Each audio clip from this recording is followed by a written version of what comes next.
everyone, and welcome back to W Rated, the podcast where we watch the world's worst rated movies, with today's episode exploring our fourth film on IMDb's Bottom 100.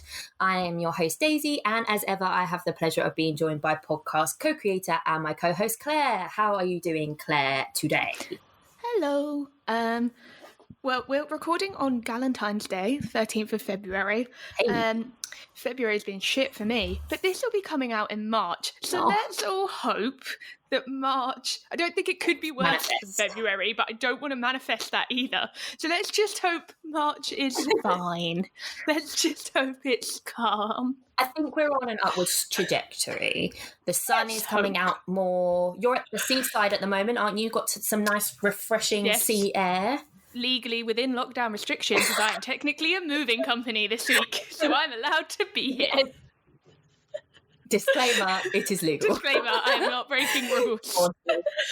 And today we are welcoming another special guest to the pod, writer and filmmaker, director of Jump Cut Studios, I love you guys, and Greta Gerwig superfan. It is Billie Rogan. Welcome, Billie. I love that. I'm going to add that on my CV. Absolutely. I'm going to make that like an official thing. I think you should, because I think you have the credentials, my friend. I think at this point, I deserve some kind of award. I think I've worked hard enough.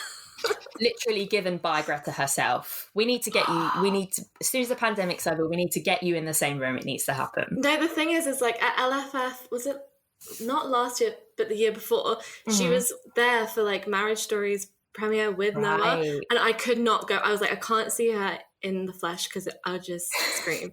So I was like, I will not go.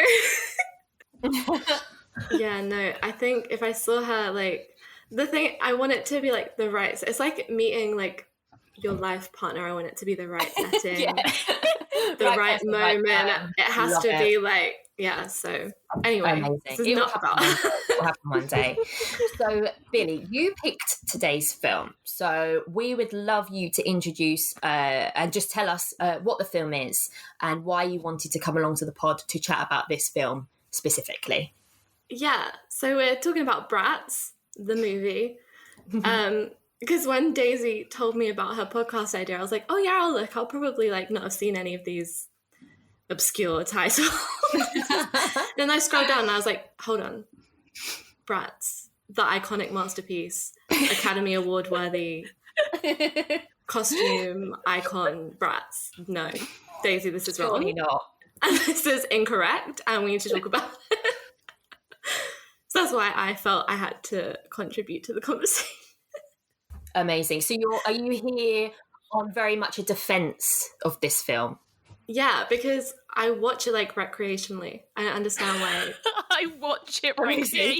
Is it for fun? This is what I do in your household then. I would say yeah. To be honest, Regular watch. Yeah, it's like, I don't know. It's just that do you thing that you've got. These watches, or is he Bratz free? No, he's watched it. Brilliant. I like coerced him into it in the fact that there's like a Pomeranian puppy in it. That puppy is damn cute. So I was like, they're so cute. So I was like, he has to participate in the watching. Brilliant. So well, maybe we should get him to send his a little voice note in for the episode to see what he thinks. I'm sure he's got a lot to say. What is your relationship with the film then, Billie? As a big fan, like, how did you find it? How is it in your life? This really is all about like romantic partnerships. Me and Bratz go way back to 2007. No, I like specifically remember going to the cinema because my hometown cinema is so tiny and everyone was there. It was like an event. And my head teacher, I was like maybe 10 or 11 when it came out. My head teacher was there with her daughter and she like stood in front of the queue to like, so it was like a whole thing. I very specifically remember going to see it. And then, it was like the iconic like sleepover film that you'd always put on. So I just have a lot of love for Bratz. So Billie, would you say you've watched this quite regularly since then? I would say for like my like preteen years. Yeah. And then again like recently. Brilliant. I've seen it like twice in the last 6 months. I have questions. I like would say that I can sing the songs and like. Oh, we will get on to those songs. Do you have it on DVD then, or? I feel like I did at one point. No, do you know what? I have another specific memory of it. My brother had a girl over, and it was like just me and him, and then I had this girl that I'd never met before, and she like brought DVDs for me to watch. Oh. While they sat in the other room. Oh. Nice. So I got to have like a movie night. Yeah, he was 12 years older than me. Right, okay, that makes sense. I have 3 younger brothers.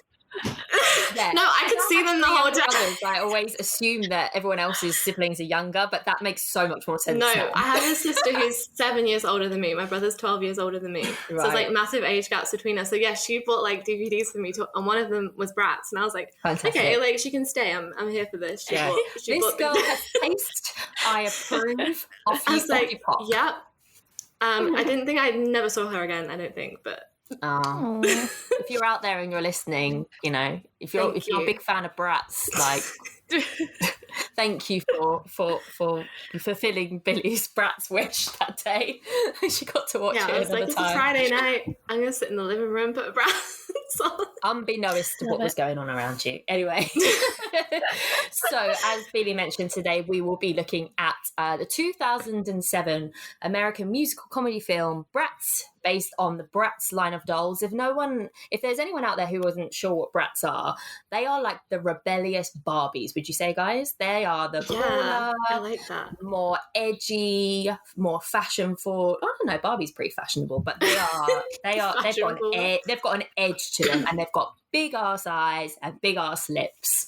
And I'm sure you would have seen them around somewhere. But yeah, this was based on the dolls. Bratz has a 3.1 average rating out of 10 on IMDb, and it is number 51 on the bottom 100. So pretty slap bang in the middle of our worst rated films on there.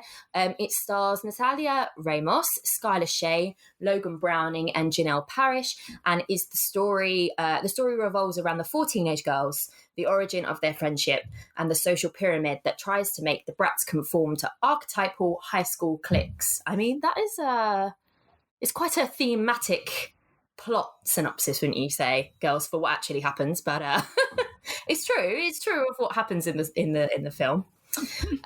So before we dive into spoiler territory, as usual, if you guys are literally so ready to watch Bratz and you don't want anything spoiled, please go away. I'll have you know it's on 3 different streaming services in the UK. It's on Netflix, it's on Prime, and it's on Now TV. So if you've got Now TV, Sky or Virgin, you guys literally have no excuse. Go ahead and watch it. I think it's like an hour and 40 or something, so you know, a lot shorter than most of the films these days. Go treat yourself. I mean, it won't be Valentine's Day by the time you listen to this, but just embody the spirit of Valentine's Day as we are recording this, and just treat yourself to some Bratz today. But if you've gone and done that, or you don't care about spoilers and you've come back to us, welcome. Let's dive in with some first impressions. Claire, have you seen this film before, or was it a first time watch for you? No, so I watched this film for the first time 2 days ago. I think less than 48 hours ago. I'd never seen it before.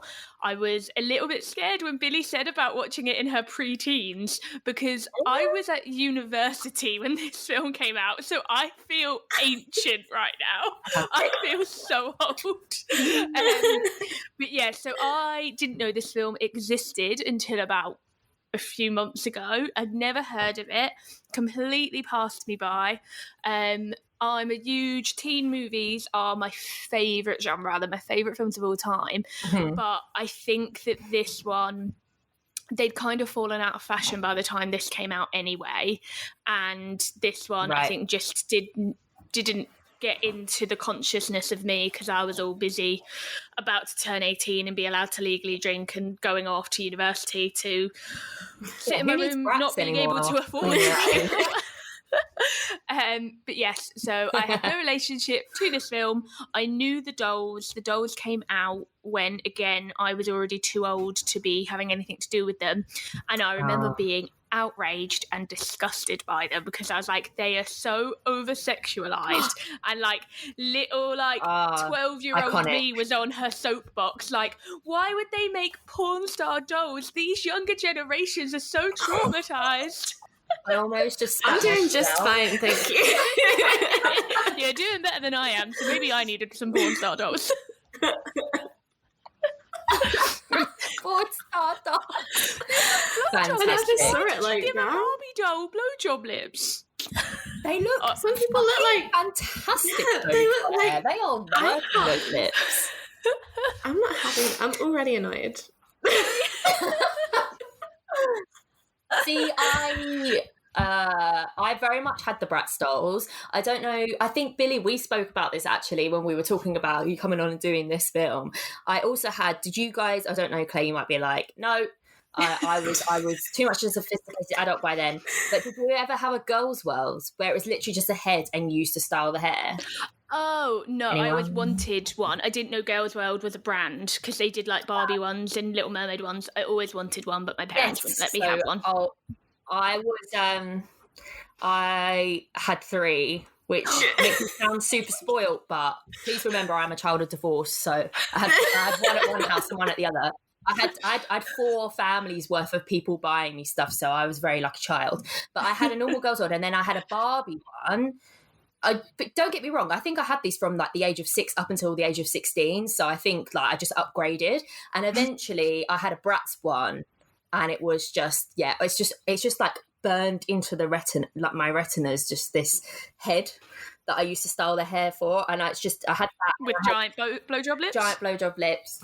Good for her. She looked fantastic. I can't remember which brat it was, and I had the dolls as well, but I can't remember which ones I had. I'm pretty sure I had Jade. I don't think I ever had Chloe. I don't know what I had against her, but I don't think I ever. No, I had Chloe. Did you have any other ones? I think I had Yasmin. Maybe I had one of each at some point. You had the whole gang. Maybe. I Did you have any of the Bratz boys? No. Yeah. Oh, yeah, they started, like, giving them boyfriends. I was like, no. That's fine alone. Independent women, okay? As proven by the film. So I very much was in the Bratz consciousness, but I knew this film came out, didn't see it, haven't thought about it since, so I'm so glad that I finally watched it. Claire, you said something interesting about the film coming out around this sort of time and how the whole sort of like teen films, but for like tween age, seem to have dropped off in the like last 10 years or so. I make you right there. I haven't really I don't think they make kids films like that anymore. If they're going to make high school films, they make them as like adult comedies now a lot of the time. So that's really interesting. I wonder if there are any since then. There's an amazing documentary called Beyond Clueless, which is so Heard good. about this, yeah. And it basically looks at teen comedies and high school films, starting with Clueless, which started this kind of rebirth of that genre. Right. And from like 1994 until about 2004, roughly when Mean Girls came out, they were like at peak. They were like one of the biggest genres, one of the biggest, like all the kind of young Hollywood wanted to be in those kind of films. And for whatever reason, and the documentary does touch on that, after Mean Girls, they've just kind of dropped off a little bit, and there's no reason why. And I haven't seen the documentary in a while. People were too scared. Well, I don't know. I think it was that like things just aged out and different trends come in. But like because Mean Girls was so good is what I mean. Oh yeah, I mean obviously Mean Girls is iconic. They were like, we can't touch this now. This is too good. There were still ones coming out like Bratz, and you've got like Billie mentioned Sleepover, which again I've not seen because it was kind of out of my age bracket, but there were still ones coming out, but it just didn't seem in the level that they were coming out in the late, like in 1999 2000 there was like one a week, whereas it started to just be like one a summer, and then I think then like you mentioned, Daisy, they went into like super bad territory and they went really R-rated, and they kind of stopped being these cute like fun. It's really interesting you say that, because like I think of like Wild Child and Angus thongs, and those were like 2007, absolutely. 2008. So I guess it was like literally the end of that. They were like, we'll never make anything this good again. Because now I'm trying to think of films that were aimed at sort of 12 to 15-year-old girls that have been out recently, and nothing is coming to mind really. I'm just trying to think of what films are aimed at that age group now. So the kissing booth and P.S. I Love You, All the Boys, but also just need like to that. go back and shout out to Wild Child, because Wild Child is a fucking amazing film. And I was far too old to be in love with that film, but I fucking love that film. I don't care. Oh, it's great. So good. It's great. But yeah, no, now they've kind of gone to Netflix, and it's the same with rom-coms really. Rom-coms kind of fell out of fashion to the way that they had been before, and now they're all going like straight to Netflix and stuff. So I think they are resurging. They're just resurging in a different way. Yeah, because maybe there's something to be said about the sort of, they're looking at the box office numbers and saying, okay, there is an audience, but they're not necessarily going to the cinema. They're buying them on DVD or whatever, and that's where they're putting them instead. And you know what? I make you completely right. I feel like I completely disregarded those films because they weren't. I was thinking of seeing things in the cinema, and I haven't seen anything advertised. But you're absolutely right. That's kind of where they're. When was the last time you saw a cinema? No, that's true. I meant like in the last like 5 to 10 years, to be fair. But God, I mean, this year has felt like that last 5 to 10 years. But also, like, teenagers now don't have the awkward phase. So they're entirely like unrelatable films for. Because like we could watch them and be like Angus Song, the Perfect Song, and be like, yes, that is me. Relatable. Live that life. But kids are so much smarter, so much more intelligent, so much like they go from kids to adults. They don't have. There's no in between. Yeah. Because they make makeup affordable. Yeah, and then obviously with the YouTube, they all learn how to do makeup, and I'm still sitting here like, oh right, literally all professional makeup artists now. I really need to get my game up. Okay? So that makes a lot of sense to why we may not be seeing films like Bratz from 2007 up on the walls of the posters of the cinema anymore. I'm going to revive it. My next film is going to be Bratz 2. Yes, Bratz 2. Bring back the Bratz. Which was supposed to be a thing, and never really? Mm-hmm. Why do you know why that they didn't go ahead with it, or is it because I just saw it like didn't make any money? Well, maybe, but I reckon it was a lot to do with like critics slamming it so hard because I was watching like an interview thing, and it must have been like before the film come out to the public. They were like, oh yeah, they're writing Bratz 2 now, and I was like, hello, where is that film? Yeah, it's been 13 years. Production because I'm interested. I'm still interested.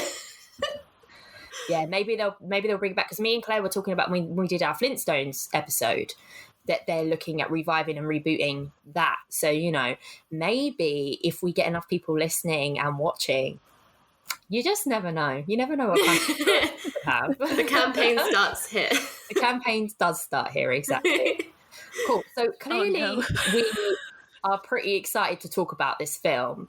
So spoiler territory ahead. I want to hear what you guys think. I'm going to start with Claire because Claire hasn't seen it before. Claire, tell us what your first impression, what your overall impression was after watching Bratz. It's a really mixed consensus from me. So I love this style of film. I love this genre of film. And I'll watch a lot of like cheap, trashy films. Like, give me a Disney Channel original movie. Love that shit. There were times when I was really into this film, and then there were times where I was like, what are you doing? This is awful. Like, it was like a roller coaster ride for me. At no point, and even now I've sat on it for 2 days, I still don't know if I liked it or not. Like, I'll get into it like more in the episode, but there were just moments where they had me, and then they made a choice, and I was like, I'm out again. Like, what the hell did you? Why did you make that choice? Like, in out. Make a choice. But so mine, it's a real mixed bag from me. Okay. Maybe as we talk about it, like obviously we'll find out what you did and didn't like, and maybe. Billie, as you're such an avid defender of this, you might sway Claire one way afterwards, or she might end up still feeling a bit in and out. I'm scared Billie's going to murder me through the screen, because I can see her face as I'm saying I'm not a big fan, and she's just getting more and more angry. And there's only one way to find out. I feel There's only so... one way to find out. Fight. I feel like such an old curmudgeon in this episode. Like, I didn't like it because I'm too old. No. Billie, tell us a little bit overall about why you like it, and then we can get into a little bit more detail about, because I was a little bit mixed as well, so we can chat about the things that we did like and chat about the things we didn't like, but I'd like to know from your perspective, what is it about Bratz that you like so much? I mean, like, if I'm being, like, completely, like, objective, I can see the concerns on some of the themes, but equally, I think it, like, is very aware of the film that it is. Yeah. I think it's trying to be, like, some smart educational piece. I think that, like, it knows it's got, like, 1,200 montages, and we're here for it. Yeah. We love it. We love every single one of them, literally. And so I just think it, like, I don't know, I think it has a message that I just really love about, like, accepting everybody, not excluding people based on who they are. Mm-hmm. I can go into the deeper, like, and I understand it and it talks to my heart. Oh. But also there are things, you know, that I'm like, maybe we shouldn't be doing that. Okay, tell us a bit more about those things. What did you not think that they should be doing? I mean, like, I understand the stereotype thing is, like, everything's a stereotype and everything is, like, this one category type, one fits all thing. But I think that is part of the narrative device of being like, can you see how ridiculous this is? Right. And then in terms of, I think that's mainly it for me. Yeah. Anyway. That it's like... Well, I have to agree with both of you there. I was mixed. 1 minute they had me, like you say, Billie, they totally were aware of what they were doing and they were unapologetic about it and I was here for it, but then some things just really missed the mark and I was kind of cringing and it was So in order to kind of, like, get a bit more specific about these things, I just wanted to do a little bit more of a overview of the plot about what actually happens. We won't sort of do a proper play-by-play because it is a pretty simple plot. Essentially, we have 4 girls. They're Yasmin, Jade, Sasha and Chloe. They're best friends. They live for fashion and they basically start high school together, but have a big challenge when they enter this high school where there's a senior called Meredith. She basically rules the school because her dad is the headmaster, and she basically makes sure everyone sticks to their social cliques, and she has a very specific way of doing so. It's hinted that she takes her cues from how to run a prison and puts that into the way the school is run, and essentially that is what is pressuring the girls to divide into their own separate interests. You've got a cheerleader, you've got someone who likes singing and someone who likes football, and then Jade is just like multi-talented, like everything. She does science, she does clothes, she does everything. But basically they're all being pulled apart into the different social cliques. It's all about them putting their friendship first, you know, challenging the status quo, and how they're going to stick together against this high school bully essentially. Billie, you mentioned the themes. You mentioned the theme was about being yourself, and that was actually a really nice theme that sort of you could feel that it was quite heartwarming and stuff. So I think that's a really good thing to flag, and I really like that about this film actually. But I want to know, because you do like the film, what didn't you like about the film? Because I'm wondering if it's the same sort of thing that me and Claire maybe it didn't convince us as much because we didn't have that nostalgia thing there.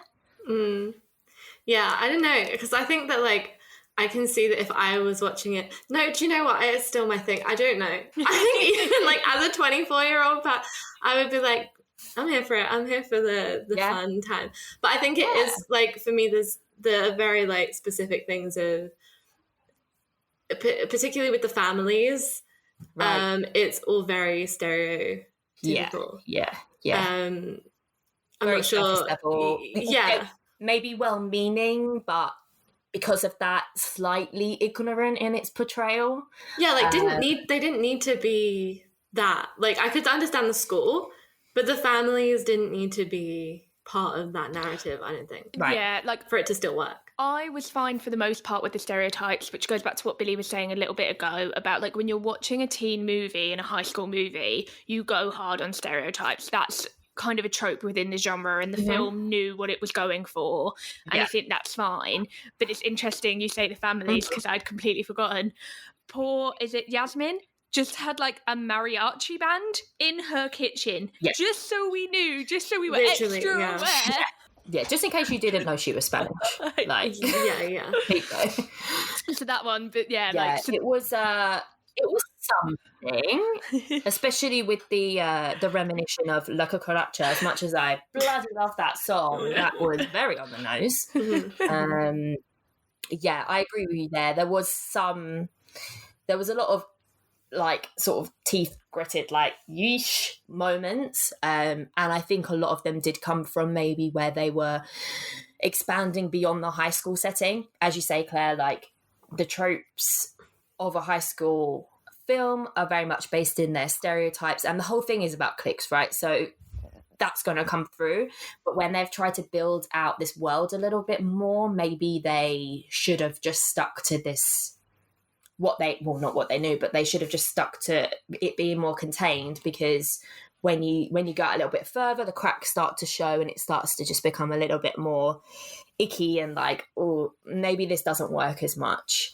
I wanted to get your guys' opinion on the performances, because I think for me, they were just a little bit too much. Like, I totally understand that they're all meant to be like, oh my God, you know, we're Bratz, everybody loves us kind of thing. And I'm here for that. But it was one note. For a lot of it was really high pitched, like saccharine, like over the top. And it wore me down a little bit. But it got better towards the end, I think, when more of the plot. There was one person, and I don't like to name and shame, and I don't like to pick on people, but the actress playing Chloe, I think, was definitely the weakest link. And I didn't feel it all the way through until the finale, where they're doing a music performance. And when they're doing that performance, she is just stood there and she looks so uncomfortable and so not in her own skin. And I don't think it was meant to be the character. I think it was the actress. And I think at times within the film, her shyness was played into the character. But that scene towards the end, I just was like, oh, honey, like, please just do a little shimmy, like, do something, please. I was like, go girl, give us nothing, because. But she's also the oldest one. She was also like the oldest actress. Right? She was I feel like an actual teenager, I think. Yeah, they were. I think she was like 20. Yasmin was 14. And the other girl's like 18. And literally, I found that out last night, and I was like, she looks about 20. Like, she looks older. Yeah, that was crazy. But I think, like, maybe for her, she didn't know she was going to be like the oldest one, and so maybe it was like a discomfort kind of thing. It was like, should I be? I don't know. But I didn't even notice that, so maybe I need to like go back. She pulled it off for the most part. I did feel throughout the film that her scenes were the ones that I found the least engaging, but I was like, maybe that's just me because I don't like sports, so maybe I'm bringing some prior judgment to her sporty character. But that scene at the end, I caught myself. I couldn't look at anyone else. I could only look at her, and I was like, please do something. Like, come on, you can do it. Yeah, I was with you there, and I completely agree that I think it was a moment where they were kind of going into music video territory of the girls performing, singing on a stage. Bearing in mind that Yasmin was meant to be the singer of the group, it was not actually her voice, and actually Jade, the person who played Jade, is a singer, because she then sang a little bit, but then the others didn't sing anything. And I mean, as you say, Chloe, the character of Chloe in that scenario, who was meant to be performing, you could tell it was the actress standing up there not knowing how to do it. And I agree with you, Claire, it kind of made me go, right, I think that was the vibe all the way through, because you notice little bits here and there. You notice that her story isn't as, she just doesn't own that character as much as the others, and I think that's how she kind of got away with it a little bit, because it did seem like a character choice for the most part, where the other brats kind of did fill their space, fill their spotlight when it was their turn, whereas Chloe just kind of come across as maybe a little bit more shy. But one thing I did notice was when in the third act, when Meredith threatens Yasmin to sort of reveal some information about the rest of the brats when they're going to perform in the talent show, Yasmin has to kind of bow out of the talent show to save her friends from embarrassment. And then they find out and they're like, oh, Yasmin, you know, you shouldn't have done that, blah, blah, blah. And they're all kind of being, you know, that little pep talk makeup kind of scene. If you look at the character of Chloe, the actress of Chloe in the middle, it's like she's not even in the room. And I was just like, I wish that I'd paid more attention throughout the whole film, because I wonder whether she is actually like that the whole time. But because the other three characters are, well, specifically Jade and Sasha, are so much more engaging, you kind of just don't pay as much attention to the fact she doesn't do a lot. But that was a shame, because I think if she was a bit more of a engaging character, which it seems like the brats are supposed to be, all very bold and confident, then maybe it just would have edged over a little bit more into something a little bit better. I did love, is it Meredith was the villain? Is that her name? Yes. Yeah, I loved her, and it's interesting because this predates High School Musical, so I feel like Sharpay owes a lot to this character, because all it made me want to do was watch Sharpay's Fabulous Adventure, which I bloody love. I don't even like High School Musical, but I love Sharpay's Fabulous Adventure. I haven't seen that. It's great. It's so pink so and High really School fun. Musical, I remember, came out in 2006.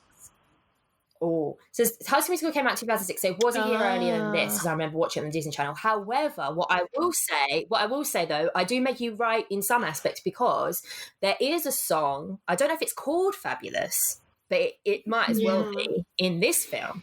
That definitely came out before High School Musical 2, which Sharpay has a song called Fabulous in, and it's a very, very, very, very similar vibe, very similar characters. So yeah, I think she was a great character. I think she's a great actress. I don't know if you guys have seen her in Baby Daddy. No, but that is where I knew her from. Thank you. Yeah, I try really hard when I'm watching films not to be like, who is that? Where's that person from? I'm going to check IMDb, because I just don't want to be constantly taken out of that experience, especially where we don't get to go to the cinema anymore. We don't get that time where we are literally 100% immersed in something. I really tried, but oh my God, that was bugging me. I was like, where is this woman from? I recognize her lovely cheeks. Like, look at her. She's so lovely. Where is she from? But I think she played it really well. And her dog, her partner in crime, that fluffy little what thing. What a star. Who is quite sneaky. He did our bidding. But yeah, no, I agree, big fan. And I think she kind of opened the spotlight a little bit, didn't she? Going to the dog. Weirdest food fight scene ever? Like, there was a lot happening in that food fight scene. There's a lot of moving pieces that all started by that little dog. And I was like, there's a lot happening here to make one thing happen. I know. Yeah, because I don't know about you, but when I was watching it, it kind of bounced from one. This was at a point where the kind of girls had been pushed away from each other, kind of turned on each other. They'd lost contact, and they were kind of a little bit like, well, it's all your fault. And it's all right. They didn't really talk anyway. Meredith is conniving and got involved because Chloe, the footballer, was talking to her. I assume it's her boyfriend, but he doesn't seem very committed to her. And so it kind of acts a bit more like a servant. So I'm not really sure if that's a defined committed relationship. But anyway, she's not happy about it. So she gets her dog to go and trip Chloe up will pull her downstairs, and then spaghetti goes over Jade, and then Jade somehow manages to get food on Sasha, and I was like, let me guess, Yasmin's going to come in and Sasha's going to get food on. It was very constructed, but that's what these films do. And for what it was relatively funny. Just watching it sort of play out as you exactly know it's going to happen. Sometimes you need that in a film. But also, where have food fight scenes gone? Oh, right. Well, I mean, I guess it's comforting. Food waste is bad, so we shouldn't encourage it. But they are fun to watch on screen. Yeah. I suppose they needed they needed something like that to kind of like, I say bring them together. The Bratz at that point had fallen out and still hated each other, but like to bring them back into the scenario again. And I suppose that's quite an easy way to do that. Now, my sort of things that I wanted to bring up with the film itself are a lot of like little things as opposed to any big things. And I think that kind of summarizes how I feel about the film as a whole, which is it does exactly what it says on the tin. You know, I don't find it very offensive. Like, it's here to be Bratz, and it does exactly that. However, there was little things like the acting, like I said. Some of the editing was a little bit like, okay, like at one point when Jade is getting changed behind the girls into her cool edgy clothes that her parents aren't supposed to know about, she flicks her hair 6 times in slow motion. God, yes. Like, that editor went hard. Like, this girl can flick her hair, let me make a 30-second montage of it. And, you know, I'm kind of here for it, to be honest with you. Here for it. I'm here for it. Because it's Jade, and I love Jade. So I had questions. So I had 2 big problems with the film. And one of them is Jade's storyline. In that, the whole premise of this movie is that they're not allowed to mix cliques and that everyone has to have one permanently assigned group. So Chloe is with the footballers. Yasmin is apparently with the journalism, but you never once see her do anything to do with journalism ever, and you never once see her with any other friend. And also, she was definitely in the loner group. No, and I also don't remember ever hearing that in the film. I only remember reading about that afterwards. I don't really? Same journalism at all. No, so when she gets invited to Monica's party and they pop the balloons and it tells them what group they're sitting with, I assumed her one would say loners because you've never seen her talk to anyone in the whole film, but it says journalism, and I was like, oh, did they cut some? I was like, they must have cut some scenes out of her doing some journalism stuff because that has come out of left field. Yeah. I do remember that now, and I remember going, did I miss something? But so, and then you've got the cheerleader, but then it's Jade who is super into science but super into fashion. I'm like, right. So if the whole premise of this film is that you can't mix things and you only belong to one clique, then how can she belong to the fashion group and the science group at the same time? That's the thing. They're not. And I got really mad about it. They are everything. So they were like always breaking the. But then I wondered, because she gets told off by the science crew when they're like, oh, if you're going to talk to other people, then you can't be part of the science group and we're going to drop you from the team. But I was like, but where are her fashion team? Because surely she's in a fashion team too. No, you're right. What I found the most confusing about it is everything was so constructed and cliched in a way that I was happy with. But then, you know, when something's really, really tidy and then there's like one thing that's like slightly askew and you're like, it just bothers you. This is what bothered me about this film, is that it's so run of the mill and cliched in a way that makes me go, oh, it's comforting and I like this. And it's just as it is. But then the fact that there's 4 girls and they all like you say, Claire, all supposedly have 4 interests. Yasmin sings but doesn't have a group and also does journalism. And then Jade has 2 interests. It's like, this isn't like equal, and it bothers me. I think that probably comes from the dolls maybe though, because like from my very brief research that gave me a headache into who the dolls are, they were like all powerful girl power, could do loads of things. So I think that was probably some fan service and it was really great. I just got a little bit confused that in the big kind of speech at the end where they're like, I'm this person and I want to be this person, she was like, I'm both. And I was like, but how have you been able to be both for the whole film when no one's allowed to be more than one thing? And it just made me go in a bit of a spiral in my own head. And I was like, I have to put a pin in that question because I can't.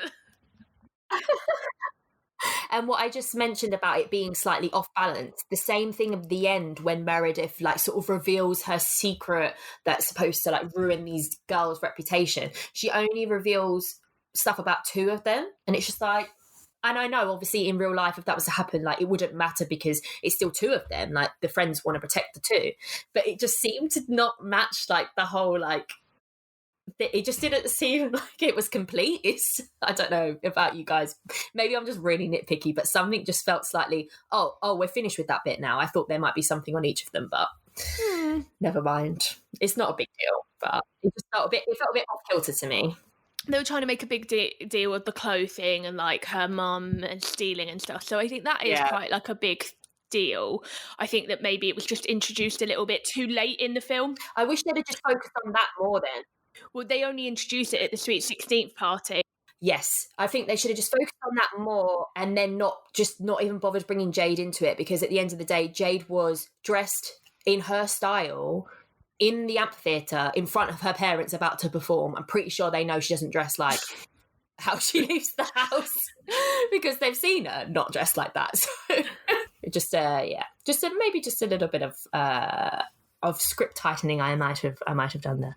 The only other like big issue I had, and this is such just a me thing, and it's just from a narrative standpoint, the time jump just felt so unnecessary and so pointless. Like, so the film starts, it's a really cute idea, and the whole overall story totally works, and it's like a proper classic teen movie. People who were friends grow older, fall apart, come back together when they realise who they are deep down. Love it. Tale as old as time, perfect. But the film starts with their first day at high school, with them all being best buds, and then you see like them starting to fall apart throughout the first semester. Then out of nowhere, you just get a title card that's like 2 years later, and I was like, whoa, okay, what the hell? And we've like spent a fair amount. This wasn't like, you know, a 5 or 10 minute intro. We're about like 20 minutes at least into the film at this point. So I was like, oh, I thought we were living in that timeline. But then when it goes to the new timeline, they have made absolutely no attempt to age up anyone or make anything seem different. Oh, no, like, they left we saw... Oh, they have cars. They do have cars, but... That is about it. We saw the head of the cheerleading team auditioning as it's Sasha. So Sasha got to audition. 2 years later, when they were all seniors, she's still the head of the cheerleading team. So I was like, well, how old was she in the first? And it just struck me as really weird. I was like, I don't know why you either couldn't have just made the intro a little bit shorter, just to make it a very cute, these girls used to be friends, and then we see them in their senior year and they're not friends, and then we build up to something. Or just have it set over 1 year. It just felt like a really odd choice to have that time jump. Yeah, all we need is... Yeah, it could have been like a few months. Yeah. Or like a year even. Yeah. It was very random. All you need is to have that intro and then someone say, you know, last semester we used to be, you know, or just indicate that it's maybe been... a few months. Towards the end of it. You could say, this is starting and now we're at summer.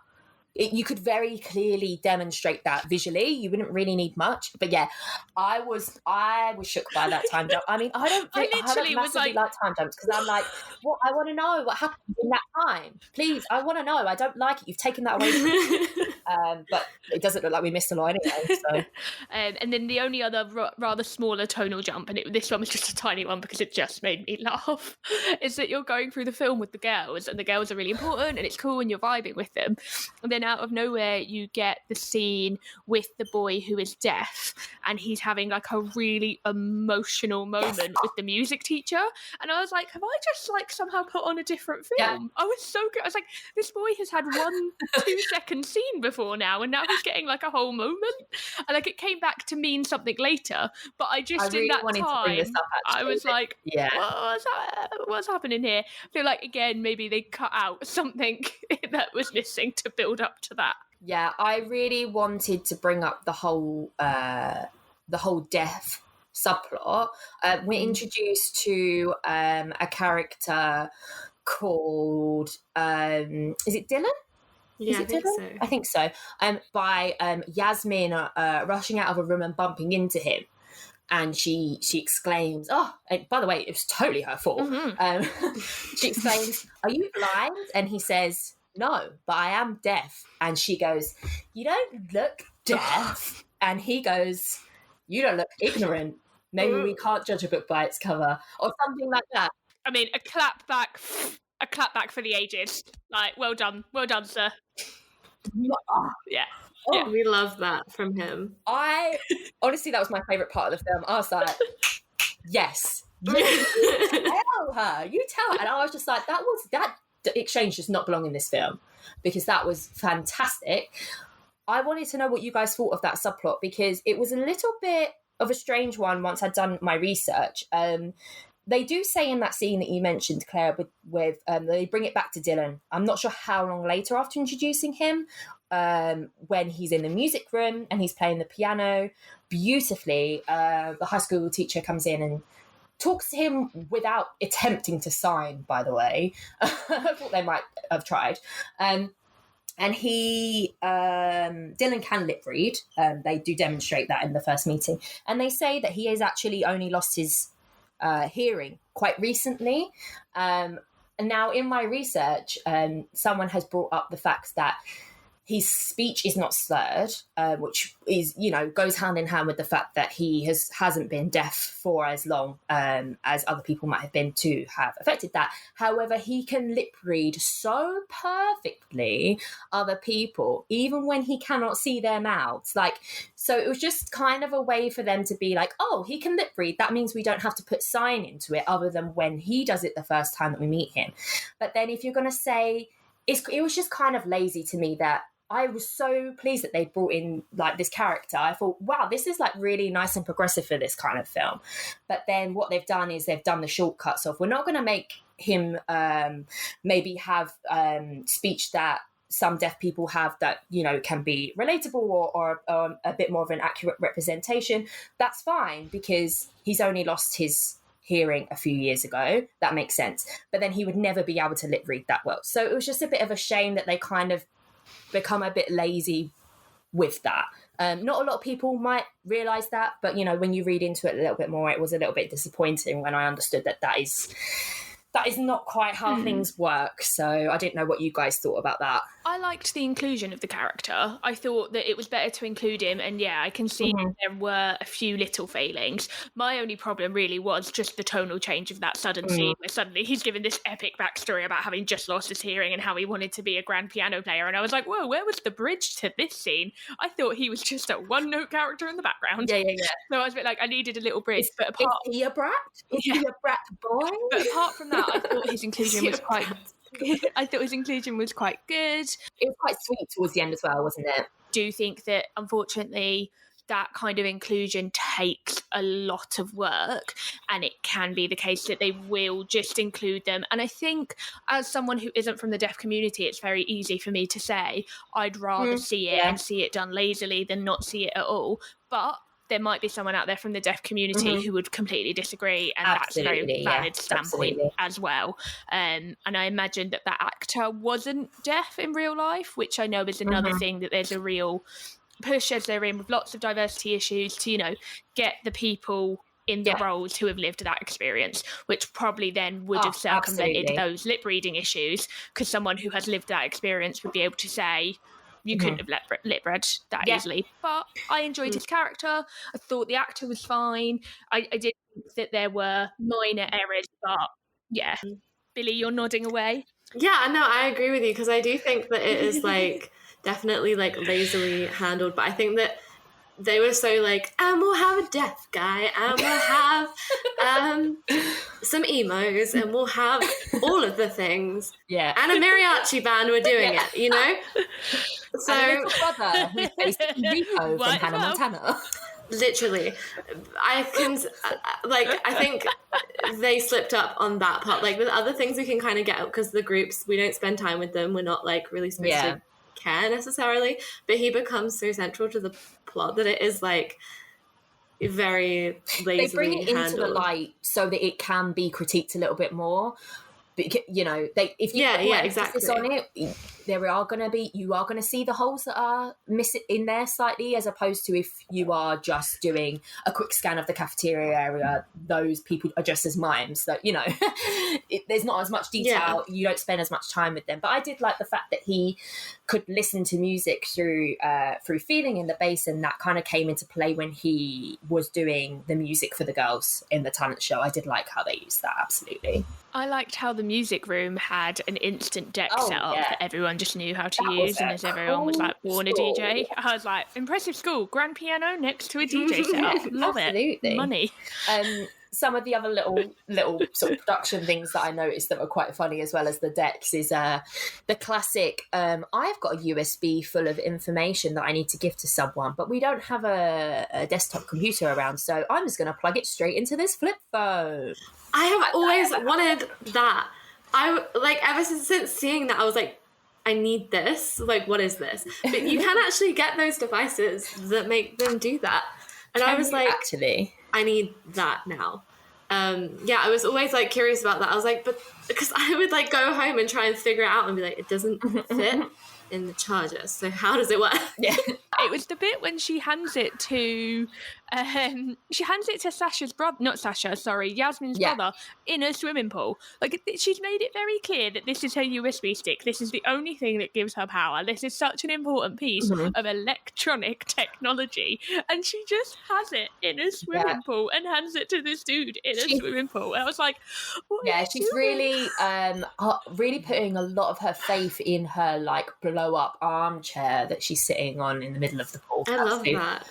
It was like, again, very much reminded me of Sharpay, big Sharpay vibes. But did Meredith didn't technically come before, but actually did she? Because these things only came out 2006 and 2007, but who knows what was written first? So who was the original? The other girl that I wanted to shout out that was in that scene as well, the real MVP of the film, was Meredith's little sister. Oh my God, queen, absolute queen. This little 11-year-old has some acting chops. She just had quip after quip, and she had so much to. I was like, love her. Yeah, she more was of great. her. Let's have a spin-off for her.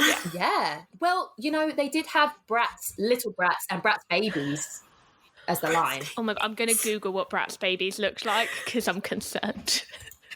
And can I just sing the little jingle for you, because I do it all the time? Oh my God, please.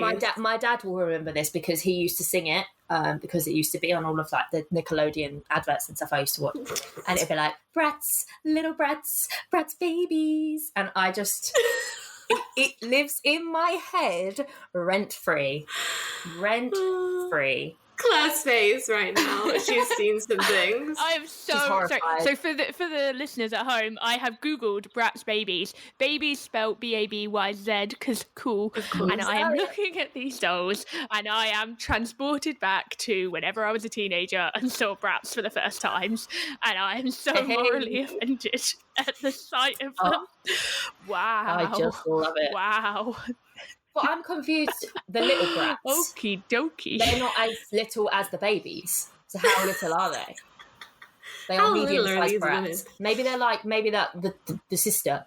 So she's like, 11? Which is also bloody weird, because how old is Yasmin's brother? Because he keeps hitting on her. Like, I think she's like 2 years younger than him. But he looks so much older. Yeah. Like, he's the double the height of her. It's just creepy. I know, I agree. But don't they talk about being in like class together? Do they? Or, maybe not. But either way, like it visually looks incorrect. It would make sense, yeah. It looks off. In America, they do. They let people go to different classes when they're out of loot, like, because they can do like advanced prep, can't you, and stuff like that. And that girl's smart, so I believe that she was working above her grade. I'm on a wormhole of these Bratz babies. You're looking at Bratz babies. Your face says it all, to be honest. It's my favourite thing right now. I've gone on a wormhole, and I'm just I can't. Oh man, I'm posting some of these on Instagram when this episode comes out, because I need to know if everyone else thinks this is. Oh, you can get Bratz ponies. You didn't tell me to trot. Oh yeah, you could do like the tail. Oh. That's everything. I'm here for that. I am very here for that. While Claire is currently putting all of these in her online basket for purchase, I wanted to bring up some other little things that I saw that I loved. When they are serving sweets at Meredith's second super sweet 16, of course, Jade has some rainbow fake eyelashes on. And I was just like, I'm writing this down because I need to get me some of those because they look great. So I had really mixed thoughts on this, because when they look like here we go. and then they here we go. They redo their look. They redo their look, and they look banging. Like, they look amazing when they redo their look. However, did slightly feel for Meredith that if I employed some people for my party and provided them with costumes and detail of what they wanted to look like, and I was paying them for that, and then they completely decided they were going to change their uniforms, I would be a little bit annoyed. And maybe she shouldn't be such a bitch in the first place. Maybe she should have just been nicer. As a character, she deserved it, and the girls looked great. But as a consumer, I was a bit like, in fairness, like, she did ask for a certain product, and they didn't deliver the product. We've got Claire the Tory here. No, capitalist Claire has entered the building. As a consumer, I have money. I don't like that my servants aren't wearing their uniforms. Oh my god, hilarious. They would never be able to make those anyway at a real party. What was her little paper sewing machine? I was like, where is this been in my life? How can I make these things? Love that. I really loved how kind of on the nose and kind of knowing they were that would never have been possible from the outfits that they were doing. Like, where did she get the rainbow lashes from? Like, she weren't wearing them before, I don't think. But she did. She was a very cool clown. Had the magic bag. She had it in her makeup kit. Oh, yeah, of course, that tiny little box had all of the spare material that they used for. I suspended my belief at the time. We believed for 5 years that Hannah Montana could go from looking like Miley to Hannah Montana by running into a public bathroom. Like, I feel like we suspended our belief long ago. That all fell apart in the Hannah Montana movie when she was in that bloody revolving door, and it took her like 5 hours to take the wig off. I was like, but you is not changing that quickly if it takes you that long to bloody take your wig off. Like, you ruined the illusion now, Miley. God. Anyway, this is not a Hannah Montana podcast, because if it was, I would. I've got some things to say. I've got some things to say. Yes. The other thing that I know that Claire texts me about, we try and keep our conversations quite to a minimum about because we want to save, as you know, we want to save the content for the pod. But the first thing she texted me about was the fact that the titles are in pink glittery comics. Sad, perfect, iconic. Yeah. Never been done before. Talented, spectacular, brilliant. I support the choice. They knew what they were doing, and you can only support it. But I'd had a bad week, and I wasn't doing great. And Daisy was like, "Give the film a go. Have a watch of it. Might cheer you up." And I was like, "Yeah, it will. I love a teen movie." I was like, love a teen movie, need to fill in a few hours, perfect. And I literally pressed play on Netflix, and up came Neon Fuchsia Comic Sans. And I was like, I understand why this is on the list now. Do you not think that it works though now? Like, once you've seen the whole film, it's like, it wouldn't be the same without it, in my opinion. I personally don't believe there is ever any excuse for Comic Sans. True. I'll let you have that one. A few other delightful... But no, it was a choice that you have to respect. Yeah, absolutely. A few other delightful cameos we have alongside Comic Sans was John... Well, it was more than a bloody cameo. John Voight played the principal. He had like a fake nose on. Because I was watching it going, that's not John Voight. That is not John Voight. And it is. He just didn't have his nose. Not sure what that choice was about. What did you think about the very famous, very Trump supporter now, actor John Voight being in such a film as this? What do you think was going through his mind at that time when he signed up for this? Oh, yeah. And Claire just did a money sign. But the budget was 20 million, so it can't have been that much. Little noise for when the people that are in it for the money come along into the pod. So Billie has pointed out that the budget wasn't that big, so it can't have been that much. But I doubt he had to do... He isn't in that many scenes, and they're almost all in the quad, so he probably did them all on, like, the same day. True. And the rest of the cast are virtually unknown, so probably would have been pretty cheap. What I must say, I want to know what the budget dedicated was to the music. There are so many songs in this film. So many songs. Like every 5 seconds, they're like, new song, new song, new song. Loved it, but like, how much money did they spend on the music budget? I've got some really good trivia about the soundtrack, actually. So despite the film not having very good reception and not making a ton of money, sales for the soundtrack were really good, and the album actually remained on the Billboard 200 charts for 3 weeks. And this is really fun. The 9th track on the album is called Out From Under. I can't remember who it's by, but it was later covered by Britney Spears on her Circus album. Random. We'd love to see it. Bratz thriving, getting their cash. Yeah, so I thought I wanted to bring that up because it's very interesting. It is a great soundtrack. Like, not even just the original compositions, but like other Can we stuff touch too. on that though? Because I actually really liked the songs that were within the film. I think Meredith has like 3, doesn't she?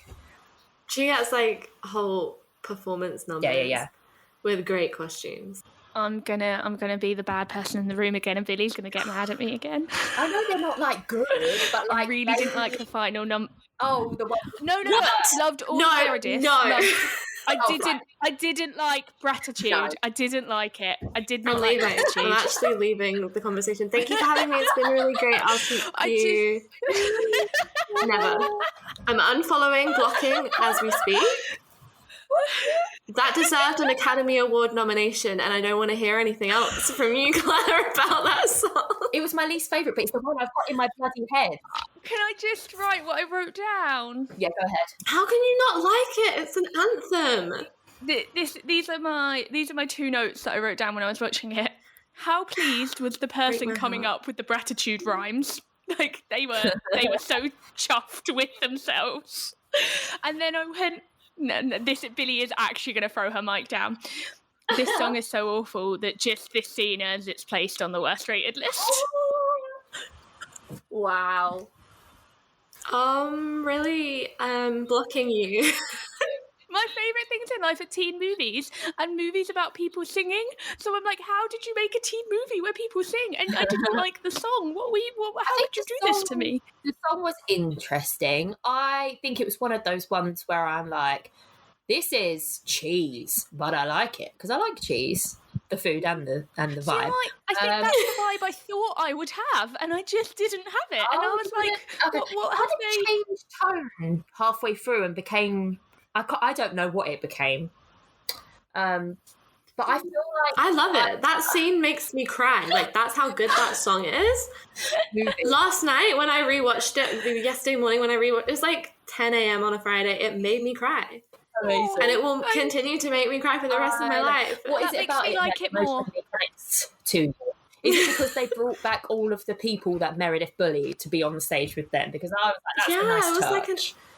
it was like a moment, like an anthem of like, we're just gonna be ourselves, we're gonna vibe, we're gonna be friends. And we're not having it. And then like she gets the scholarship. Oh yes, Magic. That was nice. That was nice. Directorial magic. They win a whole scholarship to the college of their choice. Literally. Madness. I know. Madness. In certificate form. Yeah. In certificate form. Did you guys also notice the kid from Even Stevens in there? Is his name Bean? What? He was one of the auditionees. It's a very blinking you'll miss it. Very, very blinking you'll miss it. But I just wanted to touch a bit on sort of who's in it and who wrote it, who was behind the camera as well, because these guys are connected to quite a lot of things that we know and quite possibly love, including Even Stevens, actually. So the director is Sean McNamara. He's got a whole 74 directing credits. I don't know how old this guy is, but that seems like a lot to me. They include another one on our list for the bottom 100, Three Ninjas. He also directed episodes of Even Stevens, Phil of the Future, That's So Raven. He directed Raise Your Voice, and he also directed Cats and Dogs 3. Cats and Dogs 3. Raise Your Voice is like a top movie for me in that, like, this is a bad high schooly movie, but I bloody love it. Hilary Duff going through grief, learning how to sing. I've got it on DVD. I watch it at least once a year. It's got Kat Dennings in it. I love it. I love it. And that came out like the year before this, which is why I was a bit like, how can I love that one so much and all the music in that one so much? And then I just didn't care for the music in this one. I was like, what happened, Sean? Where did we go wrong? What changed? When did you watch Raise Your Voice? Does it have nostalgia for you? Oh, probably when it came out. Yeah. And it was all Hilary Duff songs as well. It was actually like her music. But I watched A Cinderella Story all the way through for the first time that weekend as well. That I watched this, and I was like, I really love the vibe of the films that I've watched this weekend. I love it. So now I'm on a bit of a Hilary Duff hype. I might check Raise Your Voice out. And is it The Perfect Man? The Perfect Man! Yes, I love The Perfect Man. DVD. Speaking of Hilary Duff, the screenplay of Bratz was by Susan Estelle Jansen. She also wrote the Lizzie McGuire movie and produced the film and the show. So that's a nice link back as well. So you can see where all of these people kind of came from, other teen stuff. Interestingly, the stories by Adam de la Pena and David Eilenberg. Eilenberg wrote for the Ali G show and currently produces reality shows such as Queer Eye, Love Island US, and Hell's Kitchen. Fun fact. So it's really interesting to me, both, like, and that's what I found weird when I was watching it. I had just never watched this film because it completely passed me by just because of the timing it came out. And it was one of those ones that then I just never got around to rewatching because it didn't mean anything, because it didn't have any actors in that, like, I was big into either or anything like that. But, like, so much of the makeup of the crew is from things that I adore. And, like, even when I looked up Sean McNamara's, like, filmography, I was like, wow. And so, like, I don't know if that didn't help, that made me more disappointed that for whatever reason it didn't click with me. I had too high expectations. But I also wonder, like, what would I have felt if I had watched this in 2007? And I don't know, because I still watch stuff really now. Hard, like, I watched what are the Disney Channel movies with all the kids? The Descendants, which is totally made for 12-year-olds, and it's basically it's all about the kids of all the villains. Yes. But I still love them and all the trashy music in that. I'm like all over them. So I'm like, what was it with me and Bratz? Struggling to know what was missing. What didn't work? What didn't? Yeah. Interesting. It makes me sad, man. I feel like I'm missing out on some fun. You mentioned about the stars of this not being people who you necessarily were like drawn to. I didn't actually realise at the time, and I know we've spoke aside from Janelle. So as I say, Janelle Parrish is in Pretty Little Lies, and she's the sister in To All the Boys I've Loved Before. Logan Browning, who plays Sasha, is the lead in Dear White People, and as soon as I read that, I recognised her face from because I haven't actually watched it, but I've seen a lot of trailers. Skylar Shea, Chloe. We weren't a massive fan of her performance here. She was actually in Grey's Anatomy for a long time. And you watch Grey's Anatomy, don't you, Claire? What character? Let me just quickly look it up. I've rewatched Grey's Anatomy multiple times. I could probably write some of those episodes word for word if I really tried. She was Katie Bryce, and she was in it from 2005 to 2019. That's the whole series. That's a commitment. She must have been like a guest star. Oh, look, she was in 3 episodes. My bad. Bloody IMDb tricking me, telling me she was a season regular. She was the first patient that Meredith ever treated. And I can't remember. I feel like if it's the one I'm thinking of, she was unconscious. Oh, no, she was not unconscious. She was really annoying, to the point that her character was written to be like you wanted to punch her. She was that annoying, and it was the whole thing. It was really hard for Meredith to treat her because she hated her so much. And then they've brought her back like years later as a reminder to Meredith of like how far you've come. Like, this was your first patient and you could barely treat her, and now 12 years later, look how amazing you are. Thank you for that intel. I'm glad that we knew about that. So Skylar Shea is also in another film that's on our list, Claire. Super Babies, Baby Geniuses 2. Ooh, that sounds great. Oh, there's 2 of them on the list. Wait to see that one. Also, did you guys notice who the love interest of Jade was? Well, kind of love interest. The sciencey guy. Yes, Chet Hanks. Yeah. Yeah. Oh, no way. I literally was so... I think I saw it on someone's Letterboxd review before I rewatched it. And then I just tweeted last night, I was like, Tom Hanks has 2 Oscars, but Chet Hanks has been in the Bratz movie, so who's the real winner here? The answer is Chet Hanks. And he got to be on stage while they sang Bratitude, so Legend. For me, Oscars, who cares? Oscars. Hashtag Oscars, who cares? Kidding, please. I would like to win one day. That was a great, sort of post-watching of the film realisation for me, because I did not realise that was him. So that was fun. There's a few other bits of trivia I wanted to have a chat about. So apparently Paula Abdul was originally hired as the film's exec producer, fashion designer, and dance choreographer. And I didn't know she had a reality TV series. I don't know if it ever made its way over here. It was called Hey Paula. In that reality series, it showed that she received an email on her BlackBerry being fired from this movie. I really want to see that episode. I need to see that. I wonder if it's on YouTube somewhere. We can dig it out. I would love to see that. We'll find it. Don't worry. I'll be on it. I'll get it. I'm not sure why she got fired, but I thought that was a nice little tidbit. I wanted to also go back to Janelle Parrish. As we mentioned before, she is actually the one that could sing out of the 4 girls. She was an experienced singer. She was the only actress who actually sang. Everyone else was coached to lip sync. Maybe not so well, some more than others. But she had a wonderful music video at the end during the credits. Don't you agree, guys? What the hell was that all about? I love that. I love that they included it. They were like, we'll just have songs all the way through. Yeah. I mean, I do like that. I had posted earlier in the week, does School of Rock have the best closing credits? And so now I'm paying attention to closing credits more. And whilst I wouldn't say that I cared for the music videos in this one, I do salute the inclusion of them and making the credits vibe. I was really trying to figure out what was going on with the Janelle Parrish one. And I was kind of like, you know what, I can vibe with it. It was a time, it was a mood. And then she had all the little kids stand around the piano with her. I'm done. I know, because it was like you say, the style was very of that time, and I was like, oh, I really don't like this. It's tacky, but fine.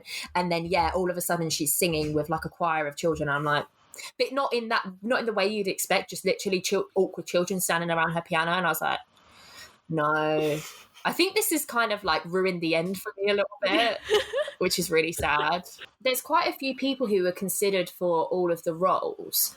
But, you kind of just take some of these things with a pinch of salt, because considered for the role generally just means most of the time that people wanted to maybe have them, as opposed to they were actually linked. But I did want to bring up a few that were considered for Chloe, as some of them were wild and some of them were pretty okay, sure, like Emily Osment, AJ Michaela, Jeanette McCurdy. Yeah, okay, I mean, she's a neat girl. And then Hannah Spirit, Hannah from S Club, was considered. A choice. She got into acting though. I know, but in England, I felt, did she reach? I think she would have been too old. Yeah, that's what I thought, but... Yeah, I guess, probably that's why. Yeah, she would have been too old. Yeah, I thought that was interesting. Tessa Thompson was considered for Sasha. Whoa. Oh, Avril Lavigne was considered for Chloe as well. Ow. That would have been interesting. Tom Hanks was considered for the principal. That would have been interesting. That would have been everything. Tom Hanks and Chet Hanks. Okay. And then he could have had an Oscar and been in the Bratz movie. There's an alternate timeline where there is a version of Bratz with Avril Lavigne, Tessa Thompson, and Tom Hanks. I want to live in that world. Guys, if you're listening, let's make it happen. Bratz too. I do just want to touch on the list that they do have for considered to play Principal Dimly, because I just want you guys to sit here and think about a Bratz film with these guys as the principal. Tom Hanks, Jeff Bridges, Alec Baldwin, Pierce Brosnan, Tim Allen, Tommy Lee Jones, John Travolta, Harrison Ford, Mel Gibson, George Clooney, and Kurt Russell. Holy moly, that is quite the list. everyone apart from Mel Gibson. Everyone else here for. Mel Gibson, glad he turned it down. The rest of them, what a film. I'm here for it, but I don't think they got offered. But I'm like, these guys they were ambitious with who they wanted in this film. I'll tell you that right now. Could you imagine? I want to see the Tom Hanks version. Yeah, no, really that would be interesting. No, I want to see the Jeff Bridges version. So while we're thinking about our fan casting version of maybe a Bratz sequel, because it was set up for a sequel actually, but basically, you know, when they won the scholarship, and then they were at the MTV red carpet, that was like trying to be a bit of a tease for the sequel, as you mentioned, Billie, but that later was abandoned because the film did not do so well. This is all critics' fault, and I would like to blame them. So that's what I kind of wanted to just move on to in terms of sort of what the reception was, how well it performed at the box office and such. So as Claire mentioned, it was a $20 million budget, and then it grossed in the US and Canada 10 million, 26 million gross worldwide. So overall, it made its money back, but in terms of performance, not so great. So on the opening weekend, Bratz was competing against The Bourne Ultimatum, The Simpsons, Rush Hour 3, Transformers, Harry Potter and the Order of the Phoenix, Surf's Up, Hairspray, and Evan Almighty. So, and it ended up being number 4 out of those, by the way. So it did pretty well with that. That's quite a good group of movies. I have such a specific memory of seeing Harry Potter and the Order of the Phoenix. Me too. I saw at least 5 of them at the cinema. And you walked right on by Bratz. I see. did. You've got to remember, I was 17. I was, hanging out with boys. We were going on boy-girl hangouts. She was living Bratz. The boys didn't want to go see Bratz. They wanted to go see Evan Almighty. Listen, they did want to see Bratz. They just didn't want anyone to know that they wanted to see Bratz. That's the difference. I'm pretty sure my brother took me to see Bratz. Did he? I feel like I saw it maybe 2 times. Did he put you in the Bratz screening and then go off with his girlfriend to a different screening? No, because the thing is like, he worked at our local cinema for a little bit. And so, I was just saying the other day that he, took me to see Enchanted after school one day. So, this film. Sorry, I know it's a very sensitive topic here. But, he would take me to see everything. I don't even care about, he didn't care who it was for. He would see everything. Big fan of your brother. I like that. This film was nominated for 5 Golden Raspberry Awards in 2007, but actually received that makes me none. Sick. It makes me sick. It didn't receive it makes me sick. Billie, it didn't win any, so that's good.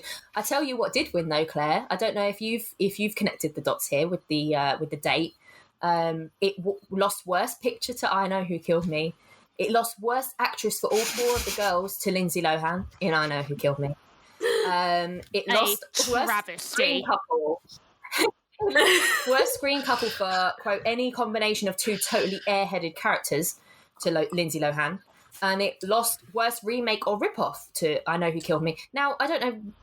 I mean, Rip-Off for I Know Who Killed Me, I'm not quite sure. I think probably Blue Velvet, like we talked about in the episode. Yeah. It was ripping off quite a lot from Blue Velvet. But I'm sorry. I still haven't seen Blue Velvet. Nice. Even I've rewatched it. I'm really offended on Lindsay's behalf. As we said in the episode, we won't get back into it now. It was a problematic film, but I don't think you can look at the final scene in Bratz of the actress playing Chloe and her lack of acting and say that Lohan was a worse actress. I mean, I can't. I'm not saying that Chloe is the worst actress, but if you're comparing the two, before Billie really does come and beat me up. I'm moving on. I really mean it when she's trying to DM me later. I'm not going to be there because she's going to be blocked. Oh my god, hilarious. We've got some Bratz beef today. The other thing I wanted to, I haven't done this for any of the other films because I've only just discovered it, but I'm a bit of a data nerd, and I've discovered that you can see sort of the distribution of ratings from IMDb users for films, and I can confirm that 44% of the votes were 1 star. I hate when people give 1 star reviews. But you know what the second then most popular rating was? 10 out of 10. So yes, it was only 11%, but it's a very divisive film if the top two votes were 1 and 10, you know. So I thought that was quite funny to point out. I don't know if you guys mentioned that you looked at Letterboxd and stuff. Did you notice any? I've got some user reviews from the like. Have you got some? One of the most iconic reviews, and I was like, I feel like we maybe read the same one. Please tell me what you found, because it's like so long. Like this isn't a detailed analysis. Like this is not. Wow. Who's it by? Give us the name of the user. The name is Ryan R space Y space A space N space smiley face. And it like condensed everything that I feel about it in like the most articulate, incredible, no critic is doing what this Ryan is doing. There's just some brilliant quote. I think they gave it 5 stars. Brilliant. 4.5 stars. Okay. In April 2020, they gave this, so it's a recent review. Great, but yeah, no, this is my favourite. Tears were in my eyes during the talent show performance. People need to be themselves and find a personality that speaks to their own individual strengths and goals to become the best version of yourself you can be. Love it. Exactly. Aww. You wrote here's the closing statement. Bratz's new sincerity. This isn't about creating a false image to purport what you want to show everyone, but rather creating a true image and finding comfort in yourself to share and grow with others on a more personal level. Aww.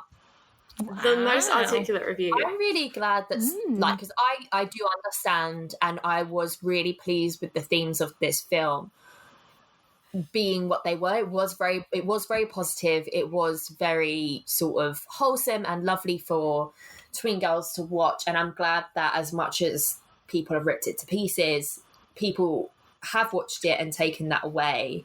And yeah, I mean, overall, I had a lot of fun with it, and I definitely really liked those themes, and I thought it was unapologetically Bratz, and I think that's great. And I'm glad, Billie, that you have been here to sort of like tell us more about why you like it. And I'm going to apologise now for the reviews that I found, because I have picked them because they are funny and they are not so forgiving of this film.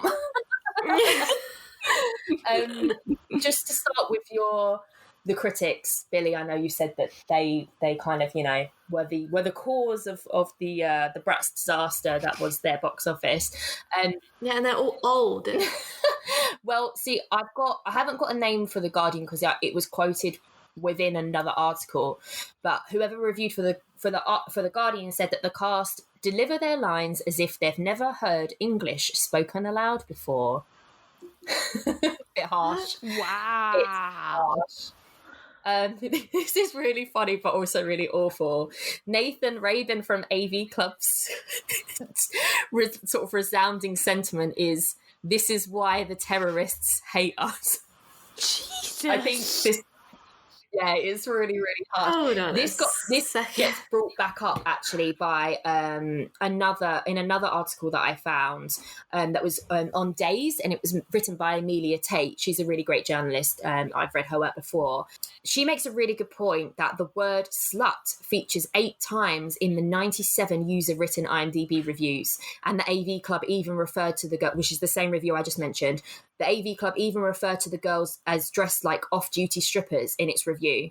The picture used to illustrate this article features 2 girls in jeans, 1 in a full-length dress and 1 in shorts. Right, because I'm gonna, not to put more on this, I didn't love the costumes in the film. It didn't wow me costume-wise. I thought the costumes... What do you mean? There was just a lot happening. There was just a lot going on. And that both is the 2007 vibe, and it's also very reminiscent of the Bratz dolls. It's one of the reasons I also am not the biggest fan of the Bratz dolls, because there's just a lot happening. So I respect the choice, not for me, but respect it.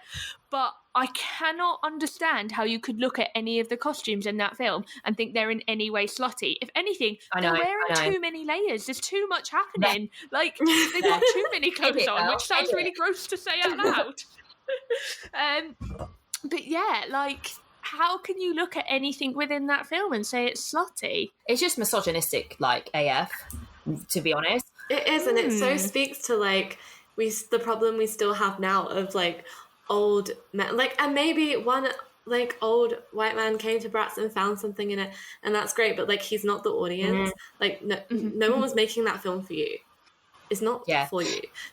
Exactly. And I think they look at these essentially a lot like, I mean, Chloe was a woman, but Yasmin was 14.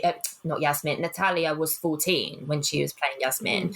So it's also completely wrong of what they're saying, but also very creepy that they're saying that when there's a literal child on screen. But also the fact of the matter is that some of them were older, and basically they're suggesting that they're making kids look that way when actually they weren't, and you're the one saying it about an actual child. Like, do you see where the contradiction comes in? Like, and it's just like, oh, okay, so you see these women and girls being confident, liking shopping. There's nothing wrong with liking shopping. There's nothing wrong with liking fashion. Jade makes her own clothes as a character. That's really inspiring, and she does it in a way where she's like, I like fashion, but I also like science.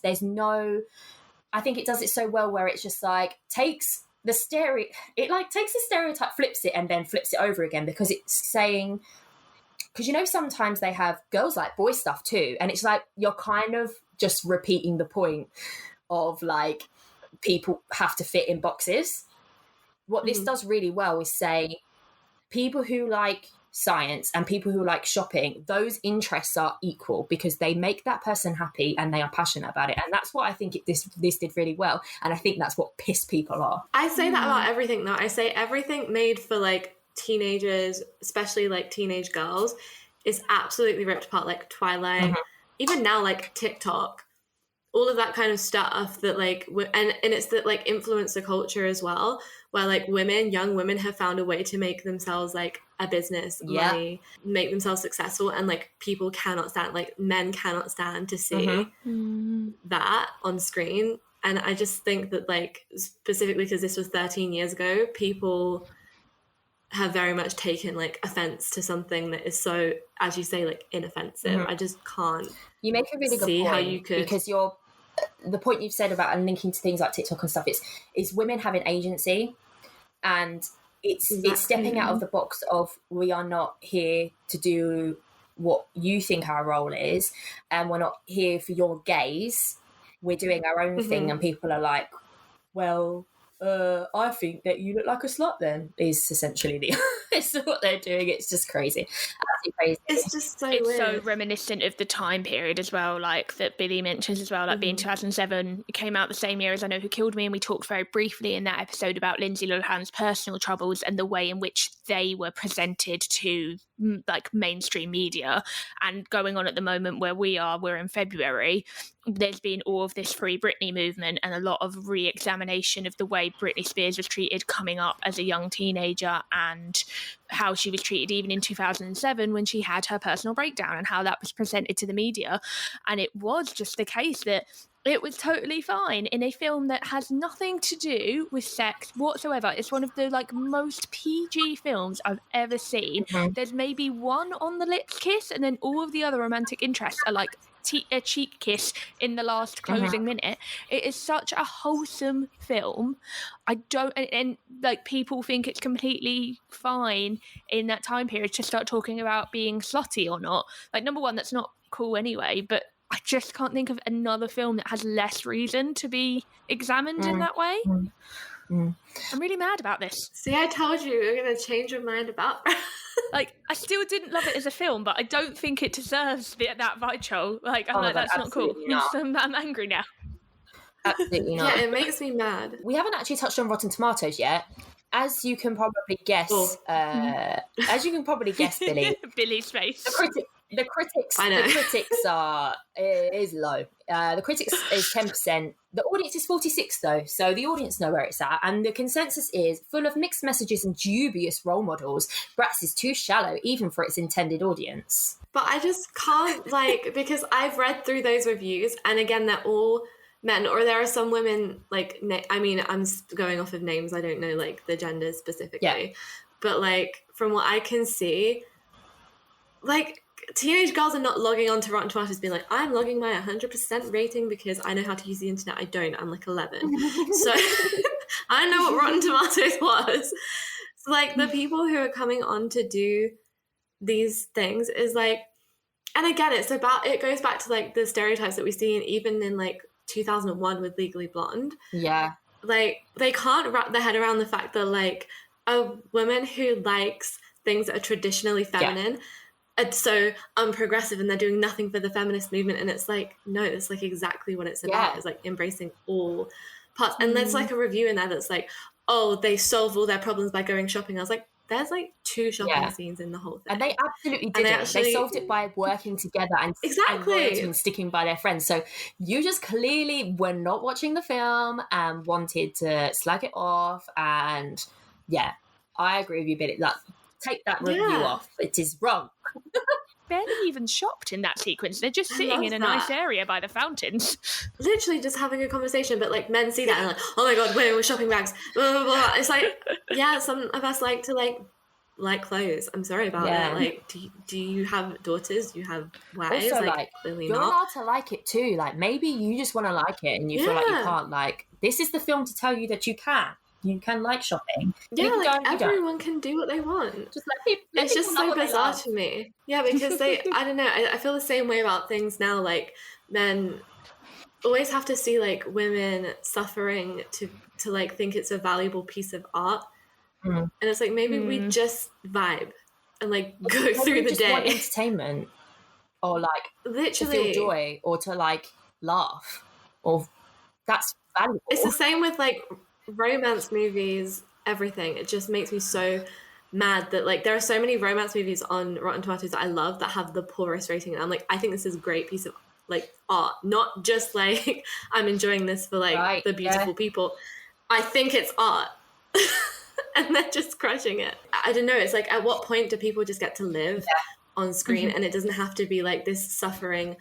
And it's like the same thing with like men and the films they make and women and the films they make, is like women's work has to be art to be taken seriously. It can't just be like, you know, like I know Booksmart got a lot of love, but it was, you know, it was equivalent or like people were comparing it to Superbad and stuff. And it's like, oh, you know, but what's going to be next? And it's like, it doesn't matter. Like, sometimes we just want to make movies that are just the same as like what men have been given throughout their lives, like The Hangover, stuff like that. It's like, why are we not allowed to have that stuff, but you guys are? Yeah, that's such a good point. It just makes me angry. I feel like the next thing I wanted to bring up was more audience reviews, and it's a lot less profound than that. But it might get a few giggles out of you guys. So this actually links to a little bit of what we were saying. Letterboxd review from user Vern did the whole tired versus wired meme. Tired. This is a soulless feature-length corporate tie-in / Cheetah Girls / High School Musical ripoff. Wired. This is a queer, intersectional, feminist, post-9/11 musical meditation on classism, ableism, and the school-to-prison pipeline.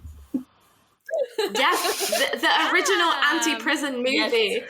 Right? Because they were assessing, like, he was reading the book and they weren't trying to tell us it was good. They were like, school is like a prison. Yeah, like all of like the things that are around the school, and like even like the prizes that they won, it was all sort of indicating that this is, you know, this isn't the way that things should be. I thought that was quite smart. That was very smart, the way that they did that, actually. Someone mentioned the line about, well, you don't look ignorant, but I guess you can't judge a book, right? And said, hello, police. I think I just witnessed a murder.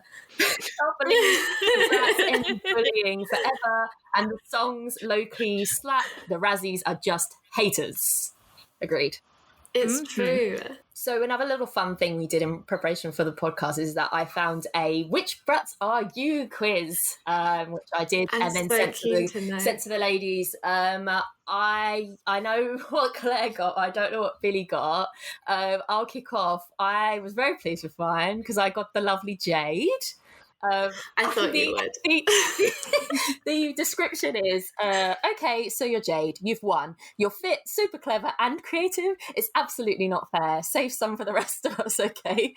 It would be so... Wait, yours was so nice. It would be easy to hate you, but you're nice to literally everyone you meet. So you have roughly 5,000 best mates. You go to... Oh, this was the tab, so it tells me what uni I would have gone to if I, got a degree. You go to uni in Notts, Leeds, or Bristol and devote most of your time to your Depop store. I am not fashionable. Can we just point this out? You brought your sewing machine to uni and make yourself a brand new custom top for every night out. You'll graduate with a first and a whole load of Insta followers. If it wasn't already clear, I'm a little bit in love with you. Wait, yours is so nice. It's by the woman that wrote it because she was in love with Jade.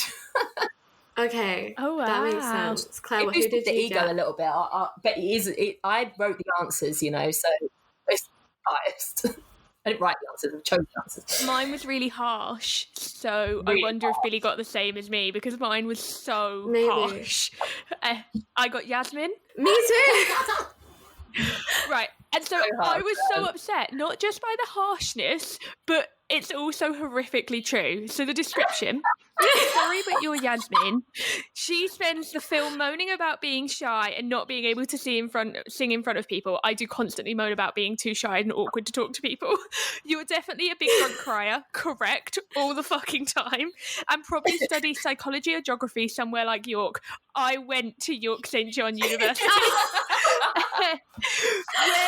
Where you'll finish with a mid 2-1, ding ding, correct, I did. You definitely made a colour-coded cleaning rota, which you imposed on the rest of the house. That's wrong, I didn't do that, would never. Your bedroom is covered in live, love, laugh memorabilia, and your Spotify is full of songs from musicals. And yes, correct, my Spotify is indeed full of songs from musicals. Aside from the horrible tone of that, like sort of like looking down at whoever gets Yasmin's, everything that they've said in that description, I'm like, yes, the musicals. If you want live, laugh, love stuff on your wall, go for it. Like, there's The only thing that's true about there. The only thing that's true about that whole thing for me is the musicals. The rest of it is very incorrect, and Yasmin deserved better, personally. Justice for Yasmin, to be honest. I mean, I was just like, I'm really sorry that I like to get really emotionally drunk and get upset that I'm too shy to talk to people I like and instead sit and cry to musical films. I'm sorry, that's who I am. What can I say? Sorry, I don't drink, so I don't know if that's true, but... if it were. If it were, so now he's telling me we need. I want people who are listening to take this quiz. We'll pop it out on the social because we need a Chloe and we need a Sasha in our group.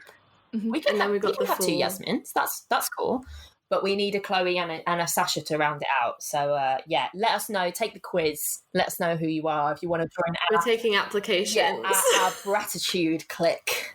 You know where to find us. I love the superhero iconic moment of when they get out the car before the talent show. Oh, yes. And it's all backlit and all you can see is this. I was like, this makes no sense for the tone, but I'm here for it. Absolutely. And then the other thing was that I'm stretching.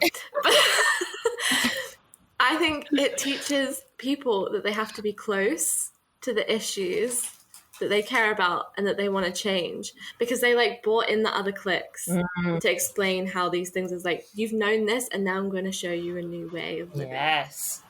And I think that's an important message for the audience. And I'm stretching, but they taught the jocks how to add up numbers. That was nice of her.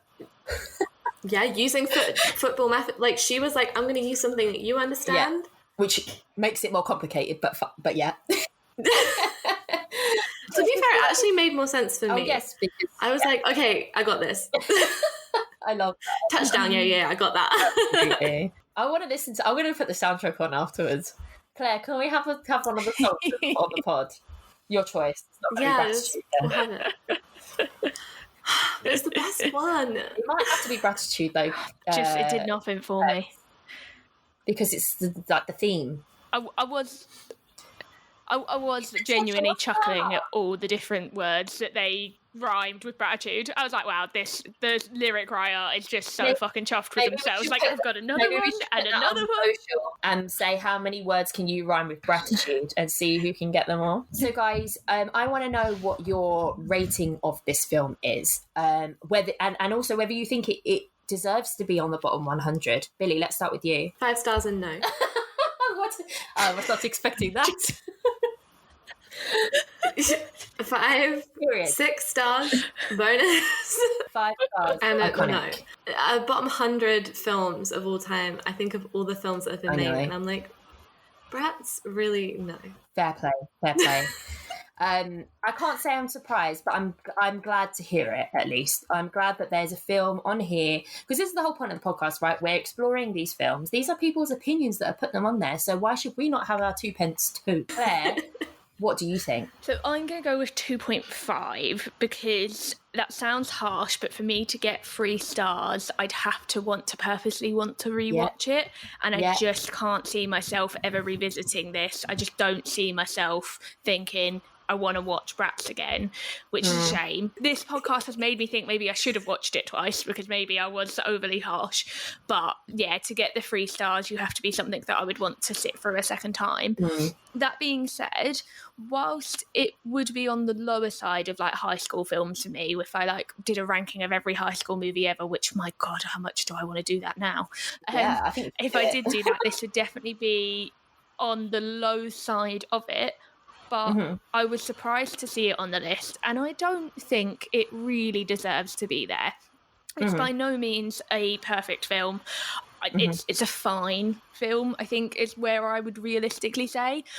Worst of all time, it feels overly harsh considering the genre, considering like it's totally cliched, it's totally stereotypical, but that is what female high school led movies are. So I really don't know why this versus any other film of its kind is seen so much worse. That's what surprises me. So I think I wouldn't recommend it, but I also don't think it's anywhere near as bad as reviews have said, and to get its place on this list is undeserved. Fair play.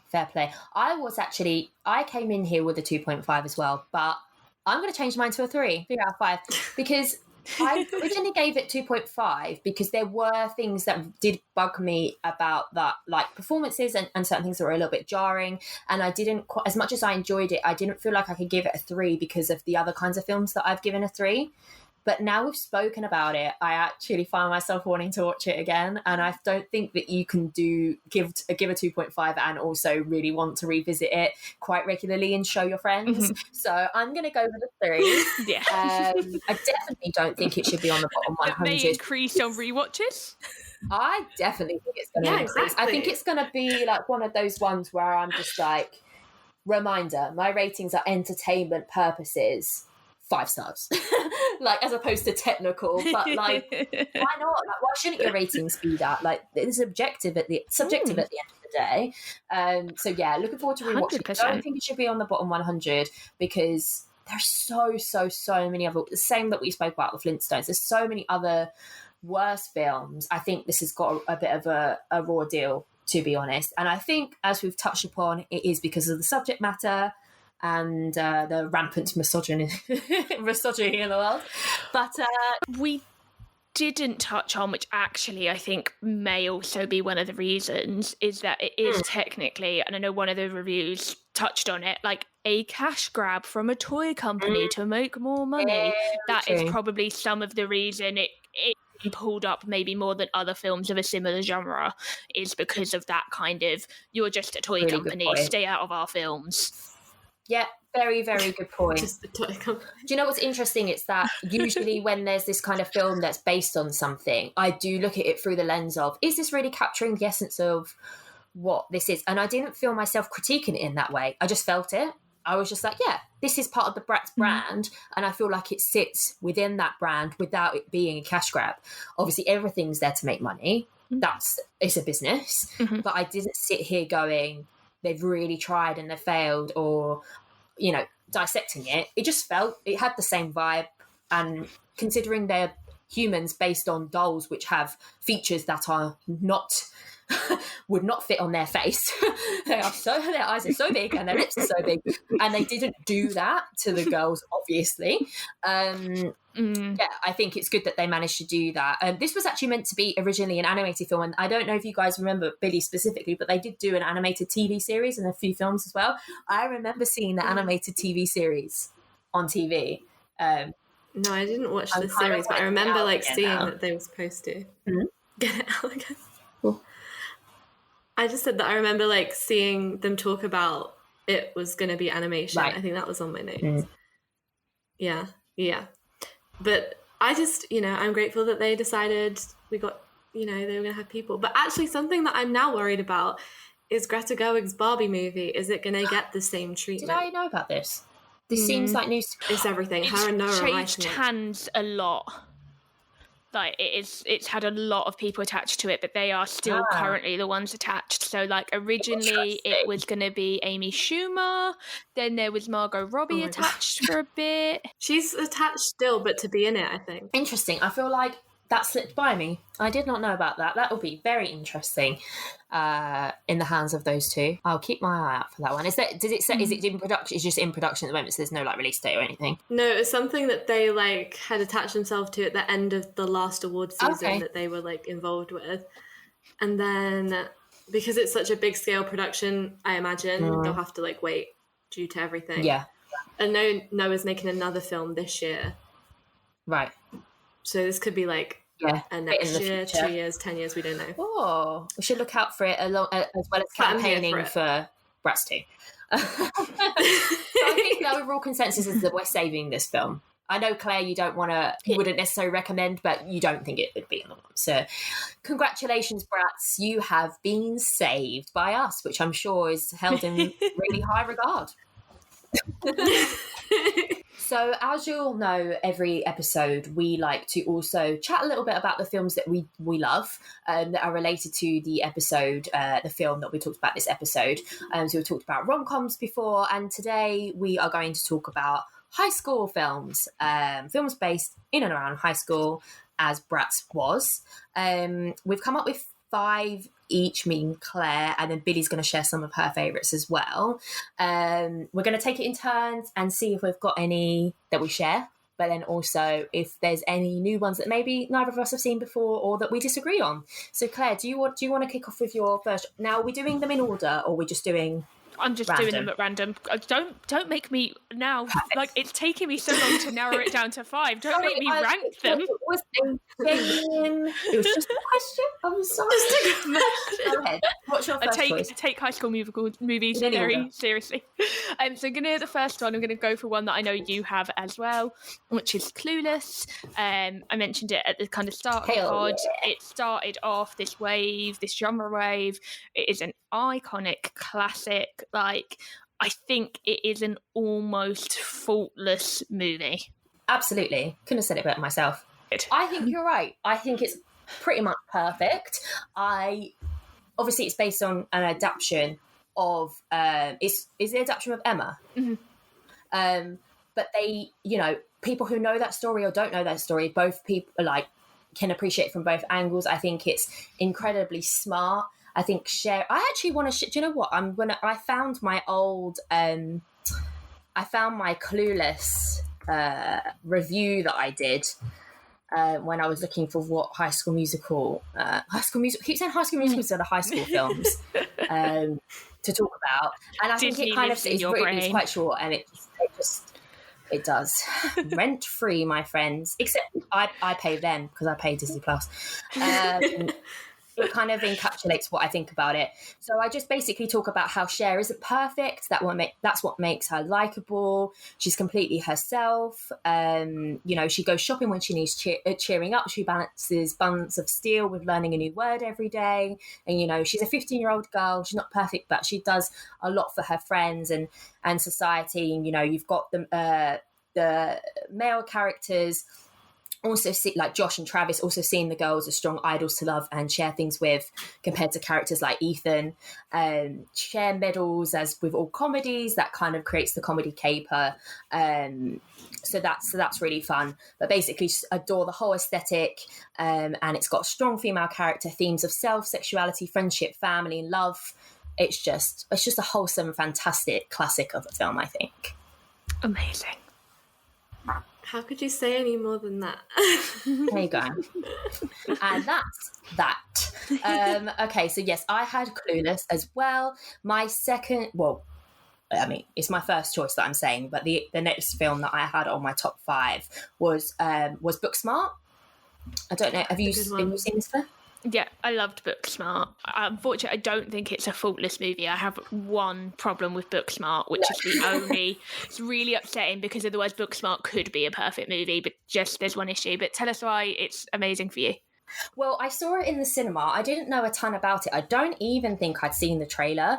But let me tell you, the laughs that came out of me were, you know, when you're just, it's not a little laugh, it's not a big laugh, it's like a laugh from your gut, like, especially with the karaoke scene when the kid is singing Alanis Morissette, like that, I was howling. And I just think that it really surprised me, surprised me. I thought it was really fresh, really funny, and like those two as characters, I adored Amy as a character.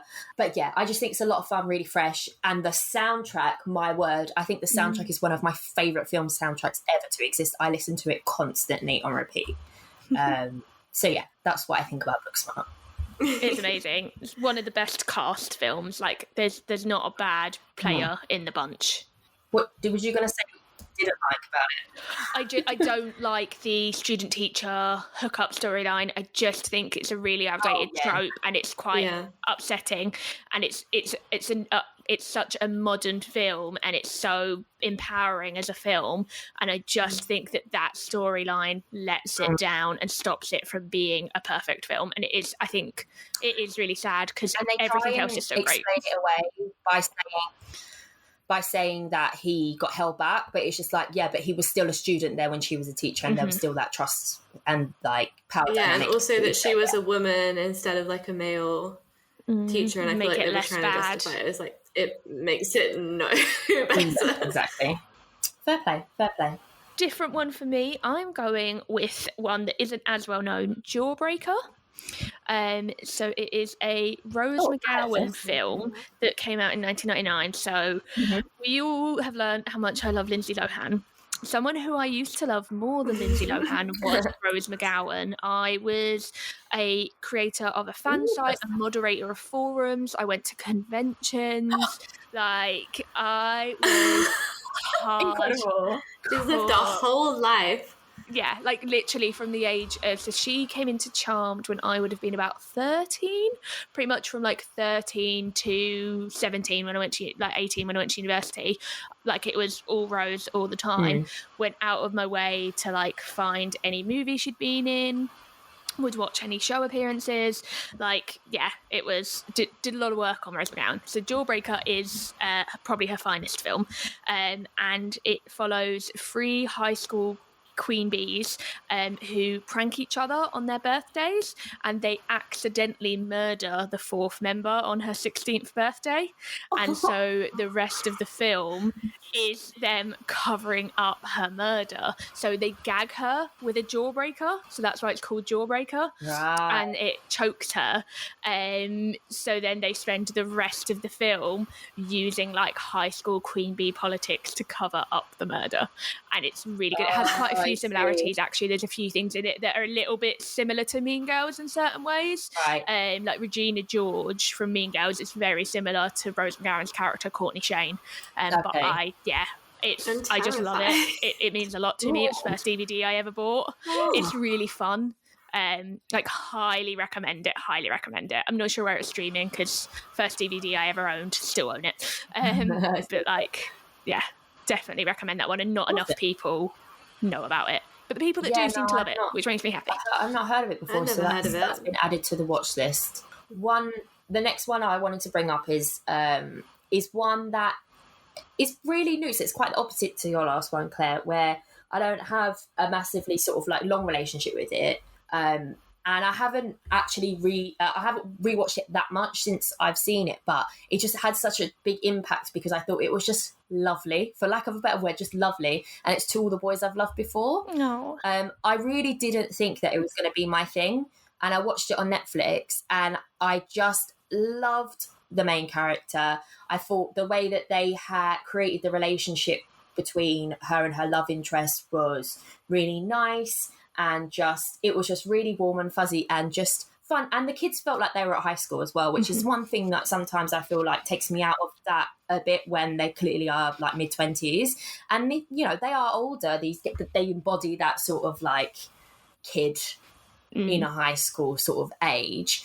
I think it looks great. It looks really fresh. The clothes that she wears are stunning. And it's just a really nice little film. And it's very different to something like some of the others that you sort of classify with high school, which are really sort of loud and in your face, or things like Mean Girls, where it's obviously talking about something that's a little bit more, well, it's not dark, but it's bitchy. This is a bit more sort of like smaller and contained and just nice. So I wanted to bring a newer edition. That one. Another thing about To All the Boys, which I meant to mention in Bratz's favour as well, To All the Boys has one of the best teen film bedrooms. And like, if you're a good teen film, you have a great teen film bedroom. Yes. And the bedrooms in Bratz 100% also ticks that box. Like, love a teen film bedroom. So much envy. I need to get a production designer to come and decorate my flat for me. Mm-hmm. Yeah, it looks great. Also, when you mentioned about Bratz, they all had a Mac. And it was they were all like stylized differently, and I thought that was quite a nice touch. Bedrooms are so important in like everything. I love seeing inside of people's bedrooms in films. Yeah, absolutely. On to you, Claire. I am going for Bring It On, which is just a Claire classic. So yeah, like we mentioned earlier, like teen films are my favourite of all the film genres. So I narrowed it down to high school films to try and make this a bit easier, but this was still so hard. So literally my 5 other films, if I was having an all-night sleepover, these are the films that I would want to watch, and Bring It On is a classic sleepover movie. Mm-hmm. I know all the words to the cheers. I remember like trying to learn the cheers as a kid. Mm-hmm. Kirsten Dunst is like, what a classic, like what a babe. You've got Eliza Dushku. I mean, it's problematic in certain ways because of the time it was made and some of the language used, but my God, is it an amazingly fun film. And actually the musical is equally quite good. Oh, I didn't even realise it was Not the sequels, though. We don't talk about the sequels. Did I know that it was a musical? Maybe. Everything's turned into a musical these days. Everything's a musical. I don't know how I've managed to do this, but I've basically don't have any memory of it whatsoever. But I remember that everybody loves it. But I just don't remember anything that happens, which is really bad because I know everyone loves it a lot. So maybe I'll just have to rewatch it, which is another thing. So my next one, which is going to be an obvious choice, is Mean Girls, because you can't have a high school movie list without Mean Girls. I mean, it's not on mine. Is it not? See, I left this is my next choice. I left it off of my Lindsay Lohan list that came out, which we did last episode that we recorded. Now I was like, right, it's time to bring it back because what I just don't even have the words for Mean Girls. Like every year of my life, it just becomes more iconic. It just like if you haven't seen it, just what are you doing? It's just the most quotable thing I've ever experienced in my life. And to a degree, it perfects the genre. Like, it is missing elements, but the elements it contains, it does perfect. Yeah. Which is like it's on my list too. It was going to be my next pick. Like, we're going doubles on this one. But yeah, like, you've got all of the... You've got the teacher elements, you've got the actual high school element, the hierarchy, the cliques. Yeah. You've got every kind of villainous box ticked, the clothes, visually... narratively, it's a treat. Tonally, just works it. Yeah, I just bloody love it, and it's really hard. I think sometimes it's really hard to put into words how much you love a film, especially when it's like something. It's just one that you just keep coming back to and back to and back to, and everyone loves. It's just sometimes I find it hard to put into words. But I couldn't have a high school list without that one. So my next pick is another returning film, another film that's been mentioned before, which is 10 Things I Hate About You, another high school movie classic. And realised it's, again, I was a kid of the 90s, and I very much, apart from even Mean Girls, I've gone for the films that I watched as a tween or a teenager. Like, this is very much my era of film and teen films. And like 10 Things I Hate About You, give me Heath Ledger singing down the steps every day of the week. But even, when Joseph Gordon-Levitt's character arrives and he gets shown around the school and like, oh, don't get stuck with an AV geek. And we get to see, again, like I think some of the best high school films have a wide cast, which I think like we see in a lot of my choices, we've seen in like Daisy's choices with Booksmart as well. Like you want to have the background characters because that's what high school is. High school is about the group and the ensemble, and 10 Things I Hate About You is such a wonderful ensemble film. It just nails it every time. even who Alison Janney, just like her two scenes where she has the mug and she's like, cat. And the dad as well, when he makes her put on the pregnancy thing, and he's like, he says about who Kat has annoyed today, and she says no one, but it's only 4 p.m. I love their relationship. That's great. Yeah, I love that film as well. So my last choice has actually changed quite a bit in the time of chatting through this, or just before. I was going to pick High School Musical 2. But then I was like, do you know what? No, this doesn't take place at the high school. So I'm going to change it to High School Musical 1.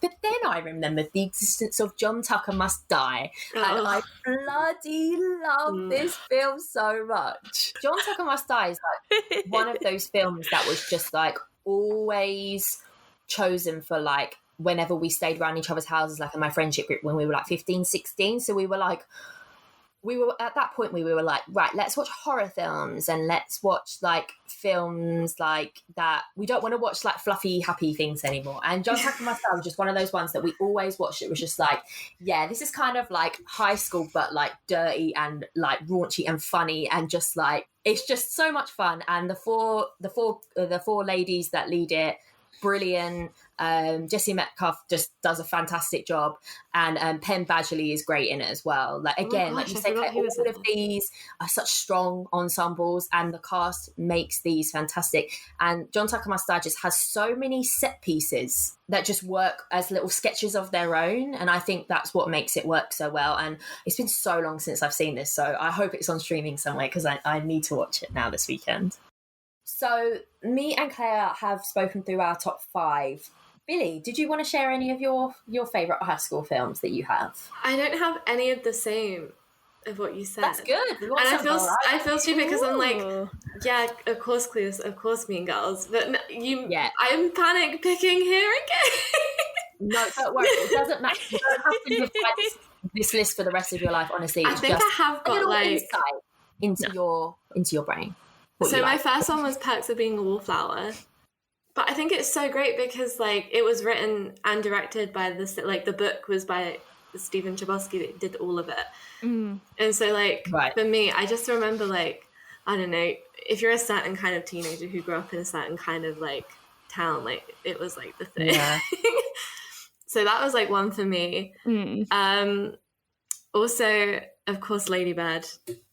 I know it's not really set in the high school, but it is set in the high school, so I'm going to take it. No, definitely. It's a big element in her life, like finishing high school. Absolutely. It's like very central. It wouldn't be the same film if it wasn't that. Yeah, exactly. School, so. But yeah. I was like, it's not as like, because like there's films that all of this, like Mean Girls, I'd say majority of the film is set inside of the school walls. So I know what class of it. Lady Bird, because as you may have seen, I've massively changed my opinion on Lady Bird the last few yeah, I've got some questions to you. This is when I get in trouble, Claire. I used to like Lady Bird. So do you not like Lady Bird? I do now. Yeah, that was like one for me that I saw. I think, when did I see it? I was in second year of university and I was in a certain place and I was like, this means everything to me. I need this. So that's always got us. But then afterwards, I know we spoke about it, but Wild Child. Nice. Just is. Great choice. Oh, love Wild Child. Just the same as Bratz. Like, it's got the costume. It's got the weird, like, random dance numbers. I don't know where they come from, but I'm here for it. When they do the make under, where she like gets rid of the extensions and the eyelashes and goes demure with the vintage clothes, and then they do their little strut going down the stairs. Brilliant. It's another one that's like just got great montages. Yes. Yeah. I'm like here for it. And then the other one, see, when it comes down to this is where I'm like, oh, it's really hard. But I recently rewatched Confessions of a Teenage Drama Queen. Oh, I just bloody love it. I'm going to have to rewatch it soon. I just love it so much. I rewatched that ahead of our I Know Who Killed Me episode, and I'd only seen it the once, and I think the time I'd seen it the once, I was like, that was fine. Whereas when I rewatched it for the second time, I was like, actually, that is pretty damn good. Yeah. It's just so much fun. I think it's massively underrated, that one. Yeah. It's like one that just never gets like its flowers. Yeah, people don't really seem to talk about it, which is strange. But, we're bringing it back. It's a renaissance. It's a renaissance. Great choice. Low Renaissance. I can't choose between Cinderella Story and Angus. Bring them both. I'm bringing them both. Because they're both, like... Yeah, bring them both. Bring them both. Especially Angus, because that was, like, I was, like, the exact correct age group for that. Aaron Taylor-Johnson. That's it. That's the tweet. Oh, my. That's the tweet. That's the take. So that's it, like... Out of those two, I'd go with Cinderella Story, because I saw a Cinderella Story at the cinema at least twice, if not 3 times, was a huge Hilary Duff fan, was a huge Chad Michael Murray fan, like, utterly obsessed with that soundtrack. It's probably one of the most listened to soundtracks. So Cinderella Story would always go above for me. But what I love about Angus songs is that you very rarely get successful British teen films, because we don't have the same kind of cliched experience, and Angus does, and it does help. The source material is amazing. I read all of the books as a teenager, but like they really nail that one for both the British experience, but also one that quite easily travels overseas and can be watched by other people. I think they did really well. Hard line to like. Is that, I can't think of the phrase to describe. It's really hard to do. If it's gonna resonate with certain, if it's gonna, that's the one. If it's gonna be something that's going to really resonate with a certain type of person, but then also translate well to other kinds of people that have different cultural, like that's really like amazing when you think about it, that it can be done. So yeah, that's a very personal favourite for me as well. But I think that the problem with that is that, like, with the UK, like in America, they are all very like from specific places. So it's like in Lady Bird, it's like Sacramento. And then in, I'm trying to think, like Moonlight, for example, they have Miami, and that's like all of their places are characters in their film, but I don't think the UK has that same kind of quality. And so when our films, they just don't really like travel, because it's place affects the mood, whereas here I think it's pretty universal experience. To sell it to kind of wide audiences, they always want it to almost be in London, like have that London vibe, so it's like iconic. And actually I think what works in both Wild Child a little bit differently, because it's out in the middle of nowhere, but you're getting it through the eyes of an American, that really helps Wild Child. But I think one of the great things about Angus is that, like, she lives near the beach, doesn't she? But it could be any kind of smaller town in the UK, really. It could be any place where it's like middle to lower class. Like, they clearly aren't too worried about money, though that is an element with her dad and the job and things, but they're not, on the breadline. But it's kind of an experience that is quite universal for what they've done with it, rather than it being like elite London prep school. Yeah, no, and that's what I like about it as well. Yeah, absolutely. Cool. Some great choices there, Billie. I love that. And now I just want to go on like a big high school movie watching spree. But no, we have to watch more worst rated films. Content for you guys. So look at what we sacrifice for the listeners. So that about wraps it up for us, but we still want to hear all your thoughts about today's episode and the film in question, Bratz. Have you already seen it? Will you brave it? And do you think it deserves a place on the bottom 100? Find us on Twitter and Instagram at RatedPod and on Letterboxd at WRated. Billie, where can the good listeners find you on the internet? I'm at Billie Melissa _ on everything. Claire, what about you? Where can we find you and all that you are up to at the moment on social? You can find me at Claire Ellen Hope at Instagram and Twitter. Awesome. And you can find me at Daisy Vic Edwards on Twitter and Daisy Victoria Edwards on Instagram and Letterboxd.